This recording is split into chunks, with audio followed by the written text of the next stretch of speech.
سلام کا خط آیا تھا۔ بڑے ملتجی انداز میں لکھا تھا، آپا تم کب تک وہاں بیٹھی رہو گی؟ تم کو اپنا گھر، اپنا بھائی بالکل یاد نہیں آتا؟ اتنا دل لگایا ہے خالہ جان کے گھر، خوب تفریح کرتی ہوگی اور بھولے سے سوچتی بھی نہ ہوگی کہ کوئی تمہاری یاد میں کتنا بے چین ہے۔ ایمان سے تنہائی میں پاگل ہونے کو جی چاہتا ہے۔ اچھا آپا تم خوش ہو تو ہم بھی خوش، ہم خوش تو جہاں خوش۔ کیا سمجھے؟ اور ہاں سنا ہے وہاں تمہاری خوب نمائش ہو رہی ہے، کیا تم انگوٹھی پہن کر ہی واپس آؤ گی؟ چلو مبارک ہو، ویسے اب تک کسی نے تم کو پسند بھی تو نہیں کیا کہ نہیں؟ یہاں سے اتنا مایوس کیوں ہو گئی؟ لفافے کی پشت پر بہت باریک حروف میں لکھا تھا، ہمارا شہر اتنا گیا گزرا بھی نہیں، واپس آ جاؤ تو عملی ثبوت بھی مل ہی جائے گا کبھی۔ خط پڑھنے کے بعد لفافے پر لکھے جملے کا مطلب سمجھ میں آ گیا۔ ہونٹ سکوڑ کر جھلاتی ہوئی ختمہ روڑتی کچن میں گھس گئی۔ خط کو آگ دکھا کر سنک میں راکھ بہا کر جب وہ کمرے میں آئی تو جھنجھلاہٹ میں کمی نہیں ہوئی تھی۔ زری نے سادگی سے پوچھا تھا، آج کس کا خط آیا تھا؟ اس کے لہجے میں تجسس زیادہ تھا۔ انیسہ کو اور بھی غصہ آ گیا۔ وہ زری سے بات کرتے میں آنکھ ملانے سے گریز کر رہی تھی۔ ایک تو سلام خط لکھ بھیجتا تھا، اس پر زری کو یقین نہ آتا کہ خط سلام نے لکھا ہے۔ ان بہن بھائی کا معاملہ کبھی کسی کی سمجھ میں نہ آتا تھا۔ جب دونوں گھر میں ہوتے ایک دوسرے سے نالاں اور شاکی نظر آتے۔ سلام اسے بے حد ستاتا تھا، بہت لڑتا اور چھپ کر اس کی الماری کی تلاشی لیتا، کھانے کی چیزیں مل جاتی تو کھا لیتا، باقی چیزیں چھپا دیتا۔ نتیجے میں زوردار جنگ ہوتی، مار پیٹ کی نوبت آ جاتی۔ چھوٹا ہونے کے باوجود وہ زوراور تھا، جب وہ اس کی کلائی پکڑ لیتا تو پوری قوت لگانے پر بھی وہ چھڑا نہ پاتی۔ اس کی چیخیں نکل جاتی اور وہ نہایت اطمینان اور آسانیت سے کہتا رہتا، کیا کر رہا ہوں میں، کیا کر رہا ہوں میں؟ اس کے انداز میں طاقت آزمائی کا شائبہ تک نہ ہوتا۔ امی بھی انیسہ کو ڈانٹ دیتی، کیوں اتنا چلا رہی ہو؟ ہاتھ ہی تو پکڑا اس نے، باہر تمہارے ابو کے دوست آئے ہوئے ہیں، آوازیں جا رہی ہوں گی، کچھ خیال کیا کرو۔ سلام کلائی چھوڑ کر اس کی انگلیاں پکڑ لیتا اور انیسہ کی آنکھوں میں تکلیف سے آنسو آ جاتے، پھر وہ ہاتھ چھوڑ کر اچھل کر دور بھاگ جاتا۔ وہ اپنا مڑا ہوا پنجہ اور سرخ کلائی امی کے آگے کر دیتی۔ طاقت کے بیجا استعمال سے چرمرایا ہاتھ، مڑی توڑی انگلیاں، اس کے بعد امی کے ہاتھوں سلام کی شامت آ جاتی۔ ہر چند کہ وہ انیسہ کے انتقام سے بچنے کی کوشش کرتا، مگر اس کی کوئی نہ کوئی چیز انیسہ کے ہاتھ آ جاتی اور وہ اسے چھپا کر اپنی شکست کا بدلہ لینے کی کوشش کرتی۔ اسکول جاتے ہوئے وہ پہلے امی سے فریاد کرتا، پھر ابا سے شکایت، آخر میں انیسہ کے آگے ہاتھ جوڑتا، التجائیں کرتا، آئندہ ایسی کوئی بدذاتی نہ کرنے کا پکا وعدہ کرتا، ابو کو ضامن بناتا، تب جا کر انیسہ کا دل بسیجتا اور سلام کی 1000 دفعہ ڈھونڈی ہوئی جگہ سے ہی گمشدہ چیز برآمد ہوتی تو وہ حیران رہ جاتا اور بار بار پوچھتا، آپا کس طرح چیز چھپاتی ہو کہ نظر ہی نہیں آتی؟ اسی جگہ کتنی بار تلاش کر چکا ہوں میں، مجھے کیوں نظر نہیں آئی تھی؟ وہ سر ہلا کر فخری انداز میں کہتی، یہ فن ہے، فن۔ شام تک وہ سارے وعدے قسمیں بھلا کر اسے اذیت دینے، تنگ کرنے کے لیے نیا محاذ کھول لیتا۔ بعض دفعہ اتنی سخت لڑائی ہوتی کہ مدتوں بول چال بند رہتی، مگر جو ہی وہ کسی رشتہ دار سے ملنے گھر سے باہر جاتی، سلام کو اس کی اشد ضرورت پڑ جاتی اور وہ خود جا کر اسے گھر لے آتا، اور راستے ہی سے کوئی بحث طول پکڑ جاتی جس کا نتیجہ شدید جنگ کی صورت اختیار کر لیتا۔ انیسہ خود بھی سلام کی غیر موجودگی سے بے حد تنہائی محسوس کرتی تھی۔ جب بھی وہ اسکاؤٹ ٹریننگ کے لیے گھر سے جاتا وہ جھلائی رہتی، امی سے الجھ پڑتی اور سلام کے جلد گھر آ جانے کی دعائیں کرتی۔ خالہ جان کے گھر آئے اسے 15 دن ہوئے تھے۔ شروع میں اس نے سلام کی جدائی محسوس کی، مگر یہاں اتنی مصروفیت تھی کہ اب اسے وہ کم ہی یاد آتا، مگر روزانہ ایک خط اس کا آ جاتا تو وہ کچھ دیر کے لیے اداس ہو جاتی۔ زری اسے اداس ہونے کا موقع بھی کم ہی دیتی تھی، روز اسے لے کر کہیں نہ کہیں چلی جاتی، کبھی شاپنگ ہو رہی ہے، کبھی کسی سبزہ زار پر پکنک منائی جا رہی ہے۔ ایبٹ آباد کی حسین وادی میں سبزے کی کمی تھی، نہ سیرگاہوں کی جہاں 2 پہاڑی کے بیچ چشمہ بہہ رہا ہو، وہیں کسی جگہ پر پیر جما کر بیٹھ گئے اور پکنک منا لی۔ کبھی کسی پارک کی گہری سبز گھاس پر بیٹھے بیٹھے گھنٹوں گزر جاتے۔ پہاڑ، نالے، چشمے، سبزہ، پھول، پھل انیسہ کی کمزوری تھے، اور اچھا سا چکنے فرش اور لمبی کھڑکیوں والا گھر بھی اس کی کمزوری تھا۔ اور یہاں خالہ جان کے ہاں اس کی پسندیدہ چیزوں کی افراد تھی۔ وہ بہت خوش تھی۔ شام کو سرور آ جاتا تو اپنی دلچسپ باتوں اور یونٹ کے جوانوں کو قصے سنا سنا کر ہنساتا۔ خالہ جان اتنی ڈشیں تیار کرتی، انہیں کچن میں رہنا، بچوں کو مزیدار کھانے کھلانا بے حد مرغوب تھا۔ سارا وقت کیسے گزر جاتا انیسہ کو پتہ ہی نہ چلتا۔ جو ذرا دیر کی فرصت ملتی تو خالو جان شطرنج یا لوڈو لے کر بیٹھ جاتے، کبھی رمی، کبھی کیرم۔ دن کا لمحہ لمحہ مصروف تھا۔ شام کو خالہ جان کے ملنے والے لوگ آ جاتے، ان کے خاطر تواضع اور گپ شپ میں وقت اڑتا رہتا۔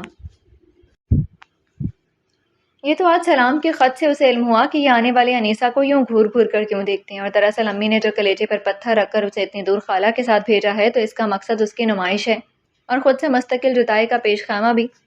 گویا امی ابا بھی اس سے بیزار ہو چکے ہیں، اور اب از خود اسے لوگوں کی ٹٹولتی کھنگالتی نظروں اور اوٹ پٹانگ سوالات کے سپرد کر دینے کے لیے تیار ہیں۔ غصے اور جھنجھلاہٹ نے اسے اکتاہٹ اور بیزاری میں مبتلا کر دیا تھا۔ اسے سلام پر بھی غصہ آ رہا تھا جو روز ایک خط لکھ مارتا تھا، اور آج کے انکشاف نے تو اسے سلگا کر رکھ دیا تھا۔ کل جو خط آیا تھا اس میں تو بس ایک شعر لکھا تھا، تم گلستان میں ہو گھر میں بھی بہار آئی ہے، ہائے کیا عالم تنہائی ہی تنہائی ہے۔ شعروں کی جوڑ توڑ میں اسے خاصی دلچسپی تھی۔ خالہ نے اسے یہ شعر پڑھ کر مسکراتے دے کر پوچھا تھا، آج کس کا خط آ گیا؟ سلام کا ہے، اس نے کہا تھا۔ اوئی، سلام کا خط کل تو آیا تھا؟ جی خالہ جان، روز خط لکھتا ہے، مجھے بہت یاد کرتا ہے۔ کبھی اتنے دن کے لیے الگ نہیں ہو رہے؟ الگ نہیں ہوئے ہم۔ خالہ نے اس کے ہاتھ سے خط لے کر شعر پڑھا۔ یہ شعر کیوں لکھا اور نام بھی نہیں لکھا؟ ایسے ہی شرارت میں اس نے مسکرا کر کہا تھا، مگر آج کا خط پڑھ کر وہ اس قدر چلائی کہ خط جلا کر اس کے راکھ بہا کر بھی غصہ کم نہیں ہوا۔ جب زری نے پوچھا کہ آج کس کا خط آیا تھا، وہ اسے جواب نہ دے سکی، بس اتنا کہا، میرا دل گھبرا رہا ہے، اب میں گھر جاؤں؟ زری نے رسان سے کہا تھا، سچ مچ دل گھبرا رہا ہے؟ یہ اس کا تعلق آج کے خط سے ہے؟ صبح ہی تو تم نے الیاس مسجد کا پروگرام بنایا تھا۔ ہاں بنایا تھا، انیسہ چڑھ کر بولی، مگر دل بہت اداس ہے، گھر جاؤں گی۔ تو چلی جانا، ہم تمہیں زندگی بھر کے لیے تو لائے نہیں ہیں۔ اس نے بھی، زری نے ترکی بترکی کہا، وہ بھی مزاج کی تیز اور حاضر جواب تھی۔ انیسہ نے سارا دن منہ پھلائے گزار دیا۔ شام کو سرور آیا تو زری نے کہا، انیسہ کو گھر جانا ہے، بہت گھبرا گئی ہے وہ، کوئی جانے والا ملے تو بتانا۔ خالہ نے چونک کر کہا، گھبرا گئی ہے؟ ابھی تو 2-4 دن وہ نہیں جا سکتی۔ مسز سرفراز آئیں گی، کل ان کی بیٹی کو بخار تھا اسی لیے نہیں آئیں، آج کل میں آئیں گی، اور مسز حمید بھی۔ چھوڑیں امی، زری نے بیزار لہجے میں کہا۔ خالہ چپ ہو گئیں۔ سرور نے کمرے میں لیٹی انیسہ کو اٹھنے پر مجبور کر دیا۔ کیا ہوا ہے تمہیں؟ کچھ نہیں ہوا، دل گھبرا رہا ہے۔ تو چلو دل بہلانے کا سامان کرتے ہیں، اٹھو باہر چلیں۔ اٹھو باہر چلیں گے، ایسے ہی ٹانگیں تھکانے سے کیا فائدہ، اس نے اکتا کر کہا۔ سرور نے اسے بغور دیکھا۔ بات کیا ہے؟ تمہیں تو یہ شہر، یہاں کا سبزہ اور گل، پہاڑیاں اور چشمے بہت اچھے لگتے تھے۔ ہاں مگر اب دل اکھڑ گیا ہے، کچھ اچھا نہیں لگتا، اور جانا تو ہے نا مجھے، یہ شہر میرا نہیں ہے۔ تم اسے اپنا بنا سکتی ہو، سرور خلاف معمول سنجیدگی سے بولا۔ دیکھو انیسہ، میں بھی بہت ضدی ہوں، مگر تکون مجھ میں نہیں ہے، تلون مجھ میں نہیں ہے، بلکہ بہت صبر ہے۔ ابھی میرا دل تم سے نہیں گھبرایا، اس لیے تم کو رہنا ہوگا۔ میں نے چھٹی کی درخواست دی ہے تاکہ کچھ دن تمہارے ساتھ گزاروں، خوب سیر کراؤں گا تمہیں، دل لگ جائے گا تمہارا، پھر جا کر خود تمہیں چھوڑاؤں گا۔ آپ اپنی چھٹی منسوخ کرا لیجئے کیپٹن صاحب۔ انیسہ کو سرور کا تحکمانہ لہجہ پسند نہیں آیا تھا۔ میں اب زیادہ دن نہیں رک سکتی، جب ایک بار کسی چیز یا جگہ سے دل اکھڑ جائے پھر میں اسے برداشت نہیں کر سکتی، یہ میری مجبوری ہے، تلون نہیں، چاہے کچھ ہو جائے۔ سرور نے معنی خیز لہجے میں سوال کیا، اس کی آنکھیں بھی کچھ بولتی ہوئی لگ رہی تھیں۔ کیا چاہتے ہیں آپ؟ بس اتنا کہ تم ابھی جانے پر زور نہ دو، چند دن اور ٹھہر جاؤ، میری خاطر۔ تمہاری خاطر؟ مگر کیوں؟ اور یہ جو نت نئی عورتیں آ کر نظروں سے میرا پوسٹ مارٹم کرتی ہیں، ان سے کیسے جان بچے گی؟ اب میرا دل بہت گھبرا گیا ہے، میں تمہاری جان بچا دوں گا ان عورتوں سے۔ انیسہ اپنے دل کو قابو میں رکھو پلیز، تم اتنا بھی نہیں سمجھتی کہ یہ تلون اور دل کے اشارے پر چلنا کتنا نقصان دہ ہے، کسی دوسرے کی خاطر بھی دل پر جبر کرنا سیکھو۔ ہاں ہاں ہاں، وہ کس لیے بھلا؟ میرے لیے، جب تم یہاں آئی تھیں تبھی سے میں نے بہت سے پروگرام بنا لیے تھے، کہنے کے لیے، بتانے کے لیے ہمت نہ پاتا تھا۔ اب چند دنوں میں جو خواب میں نے سجا لیے ہیں ان کی تعبیر مل جانے دو، ایک فیصلہ زندگی کے انتخاب کا جس پر دار و مدار ہے اس کا یقین ہو جائے، بس اتنا ہی چاہتا ہوں۔ اگر تم بھی چاہو کہ زندگی گل و گلزار ہو جائے تو میری خوشی کی حد نہ رہے گی، اور اس کے لیے، اس فیصلے کی گھڑی کے لیے میں چند دن کی مہلت مانگتا ہوں تمہارے لیے۔ فوری جبریہ فیصلہ مجھے منظور نہیں۔ کیا کہہ رہے ہو؟ خاصی شاعری کرنے لگے ہیں؟ کیا کہہ رہے ہیں؟ خاصی شاعری کرنے لگے ہیں، انیسہ نے کچھ سمجھتے ہوئے سٹپٹا کر کہا۔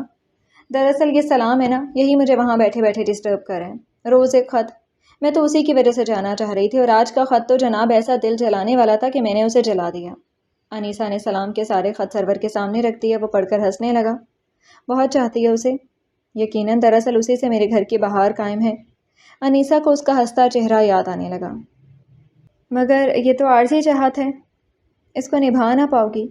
کیوں نہ میں اور تو مل کر ایک پائیدار اور مستقل بہار کا پودا اگائیں جو ہمارے ارد گرد سدا وسطہ مہکتی رہے، ارد گرد سدا مہکتی رہے۔ انیسہ سمجھ کر نہ سمجھنے کی اداکاری نہ کر سکی۔ دیکھو میں ایک عملی انسان ہوں، بنیادی طور پر فوجی ہونے کے ناطے حال اور مستقبل پر نظر رکھتا ہوں، حقیقت کو مانتا ہوں، غیر ضروری وعدے یا جھوٹی قسموں پر یقین نہیں کرتا۔ میں صرف اتنا چاہتا ہوں کہ تم مجھے سمجھنے کے لیے کچھ وقت حاصل کر لو۔ میں جانتا ہوں کہ تم خود پر جبر نہیں کر سکتی، زبردستی کہیں دل لگا نہیں سکتی، مگر میں صرف اتنی توقع تم سے کرتا ہوں کہ تم عقل و فکر کی روشنی میں صحیح فیصلہ کرو۔ صرف دل کے اشارے پر چلنے سے منزل نہیں ملتی انیسہ۔ میں جبر کا قائل نہیں ہوں۔ تمہارے جواب کے بعد ہی امی پر اپنی تمنا کا اظہار کروں گا۔ ایک طرفہ فیصلے سے نہ میں خوشی پا سکوں گا نہ تم۔ اگر میں تمہارے آئیڈیل پر پورا نہیں اتروں تو بے شک تم مجھ سے پہلو تہی کر لینا، میں انکار یا اقرار کے لیے تم کو آزاد چھوڑ رہا ہوں، لیکن خدا را فوری یا جذباتی فیصلے سے اجتناب کرنا۔ بس اسے متحیر چھوڑ کر سرور باہر چلا گیا تھا۔ وہ 30 میل دور اپنے یونٹ کے ساتھ مقیم تھا اور روز رات کو گھر آ جاتا تھا۔ انیسہ کو سلام کے خط سے یہ علم تو ہو ہی گیا تھا کہ وہ خالہ جان کے ہاں مستقبل کے ساتھی کی تلاش کے لیے بھیجی گئی ہے، لیکن شاید اس کے امی ابو کو بھی یہ خبر نہ ہوگی کہ خود خالہ کے گھر میں ہی وہ ساتھی موجود ہے۔ انیسہ نے کبھی اس زاویے سے سوچا ہی نہ تھا، نہ ہی سرور نے ابھی تک اس پر اپنی پسندیدگی کا اظہار ہی کیا تھا۔ سرور کی شادی کی بھی ابھی خالہ کو جلدی نہ تھی، ادھر انیسہ کی امی کو اس کی فکر ہونے لگی تھی، اور انیسہ اب سرور کی تجویز پر ہی غور کرنے لگی، اور اسے سرور میں کوئی برائی نظر نہ آئی تھی نہ اس کی تجویز میں۔ رات کو کھانے پر وہ انیسہ اور زری کو چھیڑتا اور تنگ کرتا رہا۔ وہ گمسم تھی، اسے چونکانے کے لیے بولا، کن خیالوں میں گم ہو؟ اب جاگ جاؤ، کل میں چھٹی لے کر آؤں گا اور کل ہی ہم آخری شو دیکھنے چلیں گے، اور واپسی میں شملہ پہاڑی پر جا کر میں تمہیں اپنے شہر کی روشنیاں دکھاؤں گا، بالکل خوابوں کے شہر کی طرح، مدھم اور تیز روشنیوں میں سوتا جاگتا پراسرار شہر۔ سچ رات کو بہت اچھا لگتا ہے۔ کل مسز سرفراز آ رہی ہیں، میں رات کو کھانا یہیں کھائیں گی، اس لیے کل تم کہیں نہیں جا سکو گے، خالہ نے کہا۔ اچھا تو انہیں سے کہیں گے، پلیز آنٹی ذرا ہم کو پکچر ہال تک ڈراپ کر دیں آپ، بس کام بن جائے گا۔ انیسہ خاموشی سے اس کی بک بک سنتی رہی۔ اگلے دن صبح سویرے روانگی کے وقت وہ مضطرب تھا۔ شام کو اس نے انیسہ سے سرگوشی میں کہا، جانے کیسے یہ دن گزرے گا آج، پھر شام آئے گی اور میں آؤں گا۔ انیسہ اس کی بے چینی پر ہنسی آ رہی تھی، بمشکل اس نے مسکراہٹ چھپائی۔ وہ بھی قدرے جھیمتی ہوئی مسکراہٹ سے اسے دیکھتے ہوئے گیٹ کے باہر کھڑی جیپ میں جا بیٹھا۔ انیسہ کھڑی دور جاتی جیپ کو دیکھتی رہی تھی۔ آخرکار ایک موڑ نے اسے اچھل کر دیا اور زیر لب مسکراتی وہ کمرے کے اندر آ کر بیٹھ گئی۔ زری ابھی سو رہی تھی۔ انیسہ نیچے جا کر پھول توڑنے لگی۔ گلدان میں سجا کر اس نے کھڑکی کے آگے رکھی میز پر گلدان رکھ دیا تھا اور زری کو جگانے لگی۔ خالہ صبح سے کچن میں مصروف تھیں اور آملیٹ کی خوشبو سے بے قرار کیے دے رہی تھی۔ دوپہر کی ڈاک سے سلام کا خط پھر آ گیا۔ ایسا لگتا ہے کہ تم کو میری کوئی پرواہ ہی نہیں، اب تو میرے پاس ڈاک کے سب لفافے بھی ختم ہو چکے اور میں مزید خریدنا بھی نہیں چاہوں گا۔ خط ملتے ہی فوراً تم روانہ ہوئی تو میں جانتی ہوں کیا کروں گا۔ پچھتانے سے پہلے آ جاؤ، 7 تاریخ کی رات کو بس اسٹاپ پر ملوں گا۔ انیسہ دم بخود ہو گئی تھی۔ وہ جانتی تھی کہ وہ کیا کرے گا، اس کی الماری کھولے گا، جتنے سکے اس نے جمع کیے ہیں، جو ڈاک کے ٹکٹ وہ اکٹھے کرتی رہی ہے، اور ٹکٹوں کے وہ البم، تصویریں، آٹوگرافز، بکس، ڈائری سب سلام قبضے میں کرے گا۔ اسے اپنے نادر ٹکٹوں کے خزانے پر فخر تھا، اور ڈائری جس میں اس کی سہیلیوں کے نام تھے، خاص یادداشتیں رقم تھیں۔ میرے خدا، اس نے رکا ہوا سانس باہر کھینچا۔ کرمداد سے کہو مجھے بس اسٹاپ پر پہنچا دو، اس نے جلدی کپڑے اٹیچی میں ٹھوستے ہوئے زری سے کہا، جو حیران کم بھنائی ہوئی زیادہ تھی۔ اسے انیسہ کی پل میں تولا پل میں ماشا عادت پسند نہ تھی۔ اس وقت اسے کپڑے ٹھوستے دیکھ کر وہ سمجھ گئی تھی اور ناخوش تھی۔ بس میں کہاں جاؤ گی تم؟ خالہ نے اس کی آواز سن کر کچن سے باہر جھانکا اور پوچھ لیا۔ واپس اپنے گھر۔ خالہ قدرے آزردگی اور سنجیدگی سے اسے دیکھتی رہیں۔ ایک دن ٹھہر جاؤ، آخر انہوں نے کہا۔ نہیں، اب نہیں رک سکتی، آج 7 تاریخ ہے نا، اس نے فیصلہ کن لہجے میں کہا۔ زری نے ایک بار بھی اسے ٹھہرنے کو نہیں کہا تھا۔ جب خالہ دوسرے کمرے میں سر پکڑ کر بیٹھ گئیں تو زری انہیں دلاسا دیتے ان کے پاس جا بیٹھی۔ امی اسے جانے دیں، اتنا تردد کیوں کر رہی ہیں؟ ارے بغیر اطلاع اسے تنہا کیسے بھیج دوں، اس کے ماں باپ کیا کہیں گے؟ خالہ فکر مند تھی۔ اس کے ماں باپ اپنی بیٹی کی عادت جانتے ہیں، زبردستی کرنے سے اور بھی ضد کرے گی۔ اور وہ جو مسز سرفراز جو آج رات آ رہی ہیں، میں نے تو کھانے کا بھی پورا بندوبست کر لیا تھا۔ چھوڑیے امی، آپ کی کوششوں کا کوئی نتیجہ نہیں نکلے گا۔ سرفراز بہت اچھے ہیں، ان کا بیٹا بھی، وہ یقیناً اسے پسند کر لیں گے۔ ان کی پسند سے کیا ہوتا ہے؟ انیسہ شاید پسند نہ کریں۔ کیا؟ خالہ بے یقینی سے زری کو گھورنے لگیں۔ زری نے منہ موڑ لیا۔ روز ایک خط آ رہا ہے، آج بھی خط پڑھتی ہی فوراً تیاری کرنے لگی۔ مت روکیے اسے۔ خالہ جان اور زری دونوں سے بس اسٹاپ پر پہنچانے آئیں۔ بس میں بیٹھ کر اس نے بہت معذرت خواہانہ انداز میں کہا، خالہ جان مجھے معاف کر دیں، میں نے آپ کو پریشان کر دیا۔ مجھے تمہارے ابا کی فکر ہے، وہ کیا سوچیں گے؟ خالہ بہت آزردہ اور ملول نظر آ رہی تھیں۔ بس چلنے لگی تو وہ کھڑکی سے گردن نکال کر انہیں دیکھتی اور ہاتھ ہلاتی رہی۔ ایک خوبصورت موڑ پر خالہ اور زری کے آنچل اچانک روپوش ہو گئے۔ اب سامنے تحت نگاہ نیلا آسمان تھا، دائیں طرف سبزے سے بھری پہاڑیاں اور بائیں جانب سیڑھیوں کی طرح کھیت، خوبصورت کھیت سبز رنگ کے قالین کی طرح۔ کہیں کہیں پہاڑی بکریاں اور بھیڑ میں گھاس چرتی پھر رہی تھیں۔ بس شہر کی آبادی چھوڑ کر آگے بڑھتی جا رہی تھی۔ وہ حسین اور دل نواز شہر نظروں سے اوجھل ہو گیا تھا۔ خالہ کا تصور کی طرح حسین مکان بھی دور رہ گیا تھا۔ پھلوں پھولوں میں گھرا لمبی لمبی کھڑکیوں والا گھر، جس کے ہر کمرے میں شاندار فرنیچر اور خوبصورت قیمتی قالین تھے، اور جہاں کی فضا میں محبت، خلوص، اپنائیت کی خوشبو تھی۔ اچانک اسے سرور یاد آیا تھا۔ ارے، اس کی آنکھیں پھیل گئیں۔ او خدا، اس نے تو آج چھٹی لے کر اس سے اپنے سوال کا جواب چاہا تھا۔ وہ آئے گا اور کتنا مایوس ہوگا وہ، جانے کیا سمجھے گا۔ اف، دل کے اشارے پر وہ عقل سے کتنا دور ہو جاتی ہے، بغیر سوچے اچانک ہی فیصلہ کر بیٹھتی ہے۔ سرور سچ کہتا تھا، دل کے کہنے سے وہ اپنی منزل سے دور ہو گئی تھی، اور اب اتنا فاصلہ طے کر چکی تھی کہ واپسی محال تھی۔ اگر کسی طرح کہہ سن کر وہ بس سے اتر بھی گئی تو دوسری واپسی کی بس نہ جانے کب ملے۔ انجان علاقہ، سنسان راستے، نا بابا، ایک حماقت کر چکی تھی، اب دوسری حماقت کے لیے ہمت نہ پاتی تھی۔ اور یہ سب ہوا تھا سلام کی وجہ سے۔ بدتمیز، بدذات لڑکا گھر جانے کی خوشی ایک پچھتاوے کی چنگاریوں میں جھلس کر رہ گئی تھی۔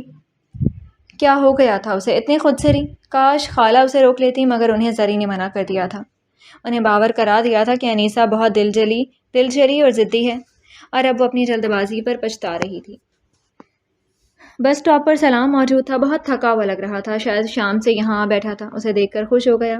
اس کا دل چاہا یہیں اس کی پٹائی کر دے، مگر دل پر جبر کر کے رکشے میں بیٹھ گئی تھی۔ راستے بھر وہ اس کے کان کھاتا رہا۔ ابا سے صبح ہی میں نے کہہ دیا تھا، آپا کسی کے ساتھ آ رہی ہیں، بس مجھے بس اسٹاپ پر آنے کو کہا ہے۔ کئی دن گزر گئے، وہ منتظر رہی، سرور کا کوئی پیغام، کوئی خط۔ خالہ کا خط آیا بھی، مگر اس میں سرور کا صرف اتنا ذکر تھا کہ وہ اپنے یونٹ کے ساتھ پشاور چلا گیا ہے۔ انیسہ خوش ہوئی کہ شاید اس کی چھٹی نامنظور ہو گئی ہوگی۔ وہ گھر آ ہی نہیں سکا، مگر اس کا خیال غلط تھا۔ وہ اسی شام بہت خوش گھر آیا تھا، اس کے جانے کی خبر سے بہت حیران اور دل گرفتہ تھا۔ زری نے جو تشریح کے ساتھ اس کی روانگی کا بتایا، اس سے وہ پریشان بھی ہوا تھا اور ملول بھی۔ اگر کوئی ایسی بات تھی تو انیسہ اسی وقت بتا دیتی، وہ ہرگز برا نہ مانتا۔ وہ جبر کا قائل نہیں تھا، اسی لیے اس نے جذباتی فیصلے سے منع کر دیا تھا۔ اسے زری کی بات پر اعتبار نہ تھا، مگر سمجھ نہ سکا کہ اچانک وہ بغیر اطلاع کے کیوں چلی گئی۔ کوئی خاص بات ہوتی تو اسے تحریر سے مطلع کر سکتی تھی، مگر اس طرح جا کر انیسہ نے اس کے بلند ارادوں، وسیع القلبی اور نیک جذبات کو ذلیل کر کے رکھ دیا تھا۔ اسے چھٹی مل گئی تھی، اب منسوخ نہیں ہو سکتی تھی، لیکن کسی سے کچھ کہے بغیر وہ اپنی یونٹ کے ہمراہ پشاور چلا گیا تھا۔ اب گھر پر کوئی دلچسپی نہ رہی تھی۔ اداس سناٹے دل و جان میں قافلہ در قافلہ اتر رہے تھے۔ وہ برف کا آدمی بن کر نا امیدی اور مایوسیوں کو حرز جاں بنانا نہ چاہتا تھا، اس لیے اپنے متحرک کارواں کے ساتھ گرم علاقے کی جانب چل پڑا۔ احساس پر چھائی برف پگھلانے کا اس سے مؤثر اور کوئی ذریعہ نہ تھا۔ سرور کے پشاور جانے کی اطلاع خالہ کے خط سے مل چکی تھی، انہوں نے سرور کا پتہ تو لکھا نہیں تھا، اور انیسہ اتنی لاپرواہ تھی کہ اس نے یہ جاننے کی کوشش ہی نہیں کی تھی کہ سرور کس یونٹ میں ہے، اس کا نام اور نمبر کیا ہے، ورنہ وہ خط لکھ کر اپنی بے عقلی اور جلد بازی پر معذرت تو کر ہی لیتی۔ وہ حیران بھی تھی، مضطرب بھی۔ موسم گزرے جا رہے تھے، امید اور توقعات کے گھروندے وقت گزرنے کے ساتھ دھوپ کی تماثت سے بے رنگ ہونے لگے تھے۔ انتظار کی بے کیف مدت مایوسی کے اندھیروں میں گم ہونے لگی۔ انیسہ کو سرور سے کوئی خاص وابستگی تو تھی نہیں، اس نے خود ہی ایک تمنا کا اظہار کیا تھا اور اس سے اپنی تمنا کا جواب چاہا تھا۔ اس نے اسے ہاں یا نہ کے لیے آزاد چھوڑ دیا تھا، مگر انیسہ نے اس کے سوال کو بھلا کر محض ایک چھوٹی سی بات، ایک بے فائدہ اندیشے کی خاطر اس گھر کو چھوڑنے میں کس قدر جلد بازی سے کام لیا تھا۔ اب پچھتانے سے وہ پچھلا زمانہ، گزرا ہوا وقت واپس لوٹا نہیں سکتی تھی، کوئی تلافی نہ کر سکتی تھی، اس کے پاس کوئی ذریعہ ہی نہیں تھا۔ ماں باپ اس کی شادی کے لیے بے چین تھے، اگر وہ سرور کے سوال کے جواب میں اقرار کر لیتی تو ان کی فکریں دور ہو جاتیں، اور انیسہ محفوظ مستقبل، آئیڈیل گھر، تابناک زندگی سے ہمکنار ہو سکتی تھی۔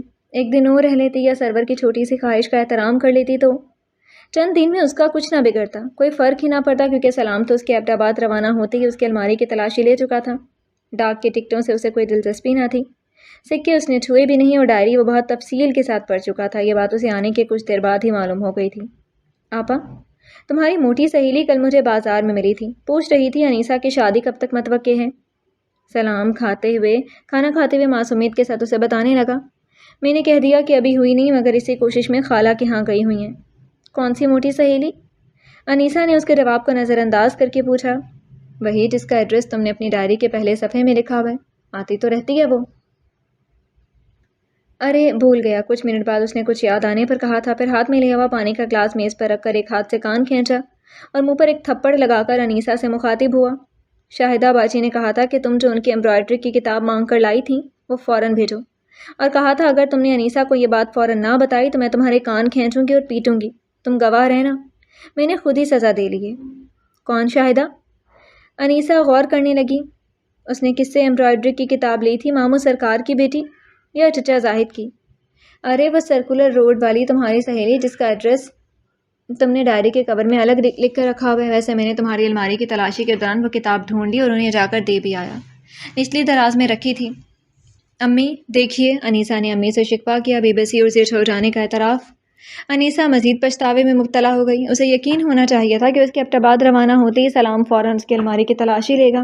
اس امکان کے پیش نظر وہ کئی چیزیں امی کے بکس میں چھپا گئی تھیں۔ پھر وہاں سے بھاگتے ہوئے اس نے یہ کیوں نہ سوچا؟ برسات کی پہلی بارش نے پورے ماحول کو خوابناک بنا دیا تھا۔ موسلا دھار بارش میں لان میں کھڑے درخت ہواؤں کی یورش سے جھوم رہے تھے۔ پورا لان پانی سے بھر گیا تھا۔ سامنے کے مکان دھند میں لپٹے ہوئے تھے۔ دھند دراصل تیز بارش کی نوکیلی فواروں سے خود بخود بن گئی تھی۔ گیٹ تیز ہوا سے پارٹوں پارٹ کھل گیا اور سڑک نظر آنے لگی تھی۔ وہ دونوں برآمدے میں بیٹھے وہ چھاڑ سے بے نیاز لان کو لبالب پانی میں ڈوبتا دیکھ رہے تھے۔ امی نے گرما گرم پکوڑے سامنے لا کر رکھے اور ان میں چھینا جھپٹی ہونے لگی۔ انیسا نے سلام کو کان سے پکڑ کر برآمدے کے باہر دھکیل دیا۔ وہ تیز بارش میں بھیگنے لگا، تبھی کھلے گیٹ میں دو ہیولے نمودار ہوئے، پانی میں شرابور۔ سلام نے زور سے پکار کر کہا، امی بڑی بھابھی آئی ہیں۔ بڑی بھابھی برآمدے میں آ کر کھڑی ہوئی تو ان کے لباس سے پانی کے چشمے پھوٹ رہے تھے۔ ان کے ساتھ کوئی نوجوان تھا۔ انیسا نے جلدی سے کہا، ارے بھابھی بچیاں کہاں ہیں؟ انہیں کیوں نہیں لائیں؟ ارے بابا میں ہی پہنچ گئی تو غنیمت سمجھو، بھابھی بولتی ہوئی کرسی پر بیٹھ گئی۔ توبہ، بارش ہے کہ طوفان؟ اچھا ہوا میں انہیں نہیں لائی، سنبھالنا مشکل ہو جاتا۔ ارے شکور بیٹھو نا، اب تو جو ہونا تھا ہو گیا، ذرا دم تو لے لو۔ انہوں نے اپنے ساتھ آئے لڑکے سے کہا جو کچھ جھیمپا ہوا کھڑا تھا۔ اس کے پتلون کے پائنچوں سے پانی بہہ بہہ کر برآمدے میں تالاب سا بن گیا تھا۔ ایک تالا بھابھی کی کرسی کے نیچے بھی موجود تھا۔ بس آپا، اب میں چلوں گا، اس نے بھاری آواز میں کہا۔ دبلے پتلے وجود سے بھاری آواز کا ناطا کیسے بنا؟ بہت سنجیدہ اور بردبار لڑکا لگ رہا تھا آواز کی بدولت۔ اب پھر اتنی لمبی دوڑ لگاؤ گے؟ چھوڑو یہاں، تمہیں کپڑے مل جائیں گے، ذرا بدن سکھا لو۔ نہیں آپا، گھر پر بھی کام ہوگا اور اب بھیگ چکا تو کاہے کا ڈر؟ آپ اپنا پروگرام بتا دیں، شام کو آؤں؟ بھابھی سوچنے لگی، تمہیں زحمت ہوگی مگر مجھے جانا تو ہے، بچیاں وہیں ہیں، میں آ جاؤں گا۔ اس مکالمے کے دوران سلام پکوڑوں کی پلیٹ شکور کے آگے کر چکا تھا۔ چلیے پہلے آپ پکوڑے تو کھائیے، برسات کا پہلا آئٹم تو یہی ہے۔ دوسرا آپ نے بھیگ کر پیش کر دیا، تیسرا آئٹم شاید واپسی میں ممکن ہو پھسل کر گرنے کا۔ سلام مسلسل بک بک کر رہا تھا۔ شکور ہنسنے لگا، اس کا رنگ سانولا، آنکھیں چمکدار اور سیاہ تھیں، چہرے پر ذہانت کی روشنی تھی۔ بھابھی نے تعارف کروایا، میرا چچا زاد بھائی ہے، اس کی بہن کی شادی ہے، اسی میں تو آئی ہوں۔ کل آئی تھی، بچیاں مہندی لگوا رہی تھیں، اسی لیے نہیں آئیں۔ میں نے سوچا امی ابو سے میل بھی لوں گی اور کارڈ بھی دے آؤں گی۔ بارش تو راستے میں ملی، ٹیکسی کا انجن خراب ہو گیا، اس نے ہمیں بیچ راستے میں اتار دیا۔ کوئی سواری دور دور نہ ملی، پیدل چلے آ رہے ہیں، افتاء و خیزاں۔ اچھا شکور، تم چلو، کہیں تمہیں دیر نہ ہو جائے، بارش اب کم ہو گئی ہے۔ بھابھی بولے جا رہی تھی۔ وہ رکی تو انیسا کی امی نے کہا، ارے دلہن، چائے دم کر کے آئی ہوں، اپنے بھائی کو چائے تو پلا دو۔ چلو انی، پیالیوں میں بنا کر لے آؤ۔ امی کی تیز دستی مشہور تھی۔ انیسا بیٹھی رہی تو سلام نے پکوڑوں سے بھرے منہ سے کہا، جاؤ انی، چائے لے آؤ۔ وہ بھی نہ کر اٹھی، سارے پکوڑے خود کھا گیا، باقی شکور کو کھلا دے، وہ کیا سب کے سامنے لڑتی۔ شکور کے جانے کے بعد بھابھی نے انیسا کے کپڑے پہن لیے اور مزے سے باتیں کیے گئیں۔ شام کو بارش رک گئی، شکور آیا تو بھابھی نے اس کے ساتھ جاتے جاتے زور دے کر کہا، امی شادی میں ضرور آئیے گا، انیسا اور سلام کو بھی لائیے گا، میں آپ لوگوں کے ساتھ ہی یہاں آ جاؤں گی، پھر مجھے جلدی ملتان جانا ہوگا، گھر اکیلا ہے، ان کی کھانے پینے کی بھی فکر ہے۔ کیا عامر شادی میں نہیں آئیں گے؟ نہیں امی، انہیں چھٹی کہاں ملی، چند گھنٹوں کے لیے ان میں آنے کی ہمت نہیں ہے۔ بھابھی چلی گئی تو وہ ماں بیٹی دیر تک ان کی باتیں کرتے رہے۔ ابو آئے تو سلام نے انہیں خبر سنائی، ابو بڑی بھابھی آئی ہیں، بڑے بھائی نہیں آئے۔ ابو مسکرانے لگے۔ پہلی بیوی کے 4 بچے تھے، 2 بیٹے اور 2 بیٹیاں۔ دوسری بیوی سے صرف انیسہ اور سلام تھے۔ عامر ان کے سب سے بڑے بیٹے تھے، ان کی پہلی بیوی کی پہلی اولاد۔ ابو کو ان سے بہت محبت تھی۔ منجلے بیٹے باپ کی دوسری شادی سے خوش نہیں تھے، اس لیے ان کا تعلق اس گھر سے اور انیسہ اور سلام سے بھی بہت واجبی سا تھا۔ وہ گھر کبھی نہیں آئے تھے۔ عامر کی بیوی ان کی ماموزاد تھی، مگر انیسہ سلام اور ساس سے بہت اچھے تعلقات رکھتی تھیں۔ اس کے مزاج میں سادگی اور قناعت تھی۔ عامر بھی پرخلوص، با محبت اور درد مند انسان تھے۔ وہ چھوٹے بھائی کی اکڑ فون کو پسند نہیں کرتے تھے، مگر اسے راہ راست پر لانے یا باپ کے ساتھ سعادت مندی سے پیش آنے پر مجبور بھی نہیں کر سکتے تھے۔ انیسہ کو اپنے منجلے بھیا بہت پسند تھے۔ ان کی اکڑ فون، درشتی اور علیحدگی پسندی کے باوجود انیسہ ان کی بلند و بالا شخصیت سے بہت متاثر تھی۔ یہی حال سلام کا تھا۔ دونوں جب بھی انہیں دیکھتے پروانوں کے مانند ان کے گرد گھومنے لگتے، مگر وہ بہت تکلفاً ان سے مخاطب ہوتے۔ ان سے چھوٹی دونوں بہنیں شادی شدہ اور اپنے گھروں میں خوش تھیں۔ بڑی آپا ماموں کی بہو تھی، چھوٹی کی شادی خالہ کے بیٹے سے ہوئی تھی۔ جب بھی آتی دونوں تحفے تحائف سے لدی پھندی ہوتی۔ انیسہ کی امی ان کے شوہروں کی بہت قدر افزائی کرتیں، بچوں سے بھی پیار کرتیں، لیکن ان دونوں بہنوں سے ناراض ہی رہتی تھیں۔ دونوں امینہ اور معینہ سلام اور انیسہ کو بے حد چاہتی تھیں، اصرار کر کر کے ان سے فرمائش کرواتی اور پورا کرنے میں خوشی محسوس کرتیں۔ جب انیسہ بڑی ہوئی تو اس نے دیکھا کہ دونوں بہنیں جب بھی میکے آتی ہیں سب کے لیے خوب تحائف لیتی ہیں، مگر جاتی ہیں تو خالی ہاتھ۔ وہ کئی بار امی سے لڑی، مگر وہ کہتی تھیں میرے پاس کوئی خزانہ تو ہے نہیں، ان کے گھر ہر چیز موجود ہے، میں انہیں کیا دوں۔ اس نے آپا سے بھی ایک بار کہا، آپا آپ اتنا کچھ لاتی ہیں، اتنا دیتی ہیں، مگر جاتی ہیں تو یہاں کی کوئی نشانی تک آپ کے پاس نہیں ہوتی۔ آپ کہتی بھی نہیں ہیں میکے سے تو لڑکی کو بہت امیدیں ہوتی ہیں۔ آپا نے اسے گلے لگا کر روندھی ہوئی آواز میں کہا تھا، یقیناً ہوتی ہیں، مگر روپیہ، زیور یا کپڑے سے کسی کی امیدیں برائیں تو کوئی نا امید نہ رہے۔ میرے لیے سب سے عزیز وہ لمحے ہوتے ہیں جب میں تم سب کو دیکھتی ہوں، تم سے باتیں کرتی ہوں۔ تم لوگ ہی میری امید ہو، میرا سرمایہ ہو، تم ہی سے میرا میکہ آباد ہے۔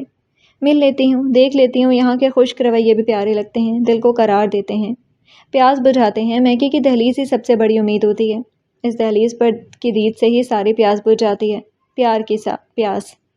ایسے ہی پیار کی پیاس لے کر بڑی آپا ڈھیروں سامان کے ساتھ آئی تھیں اور خالی ہاتھ جاتی تھیں، مگر منجلے بھیا کو انیسہ نے کبھی گھر پر آتے نہ دیکھا تھا۔ کتنے کٹھور تھے وہ! کبھی خاندان میں کسی شادی غمی کے موقع پر وہ نظر آ جاتے تو وہ دور سے ہی ان پر نظریں جمائے نثار ہوتی رہتی۔ کیسا شاندار سراپا تھا منجلے بھیا کا! دمکتا ہوا رنگ، گھنے بال جن کی شریر لٹیں ان کی اونچی پیشانی پر آ گرتیں، اور وہ انہیں ایک انگلی سے ہٹاتے تو کتنے اچھے لگتے تھے۔ یہ میرے بھیا ہیں، میرے بھیا!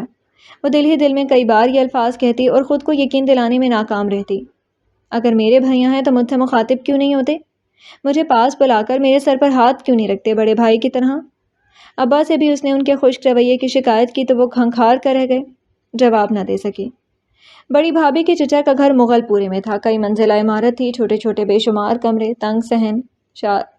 شادی کے لیے سڑک پر شامیانے کناتے لگا کر جگہ گھیر لی گئی اور کرسیاں لگا دی گئیں۔ انیسہ کو بہت مایوسی اور گھبراہٹ ہو رہی تھی۔ بڑی بھابھی کی تلاش میں وہ اوپر چڑھتی چلی گئی جو دلہن کے کمرے میں تھی۔ دلہن کا کمرہ بند تھا۔ شکور نے بہت خوش آمد سے کھلوایا، تب وہ اندر داخل ہو سکی۔ دلہن مسحری پر بیٹھی کھانا کھا رہی تھی۔ زمین پر پتلی سی دری بچھی ہوئی تھی جس پر گاؤ تکیہ لگائے بڑی بھابھی نیم دراز تھیں۔ انہیں زکام ہو گیا تھا۔ سوں سوں ٹیشو پیپر سے ناک رگڑتی ہوئی بولی، بارش نے تو میرے سارے ہی مسام کھول دیے اور ان میں پانی بھر دیا جو ناک کے رستے نکل رہے، میری توبہ۔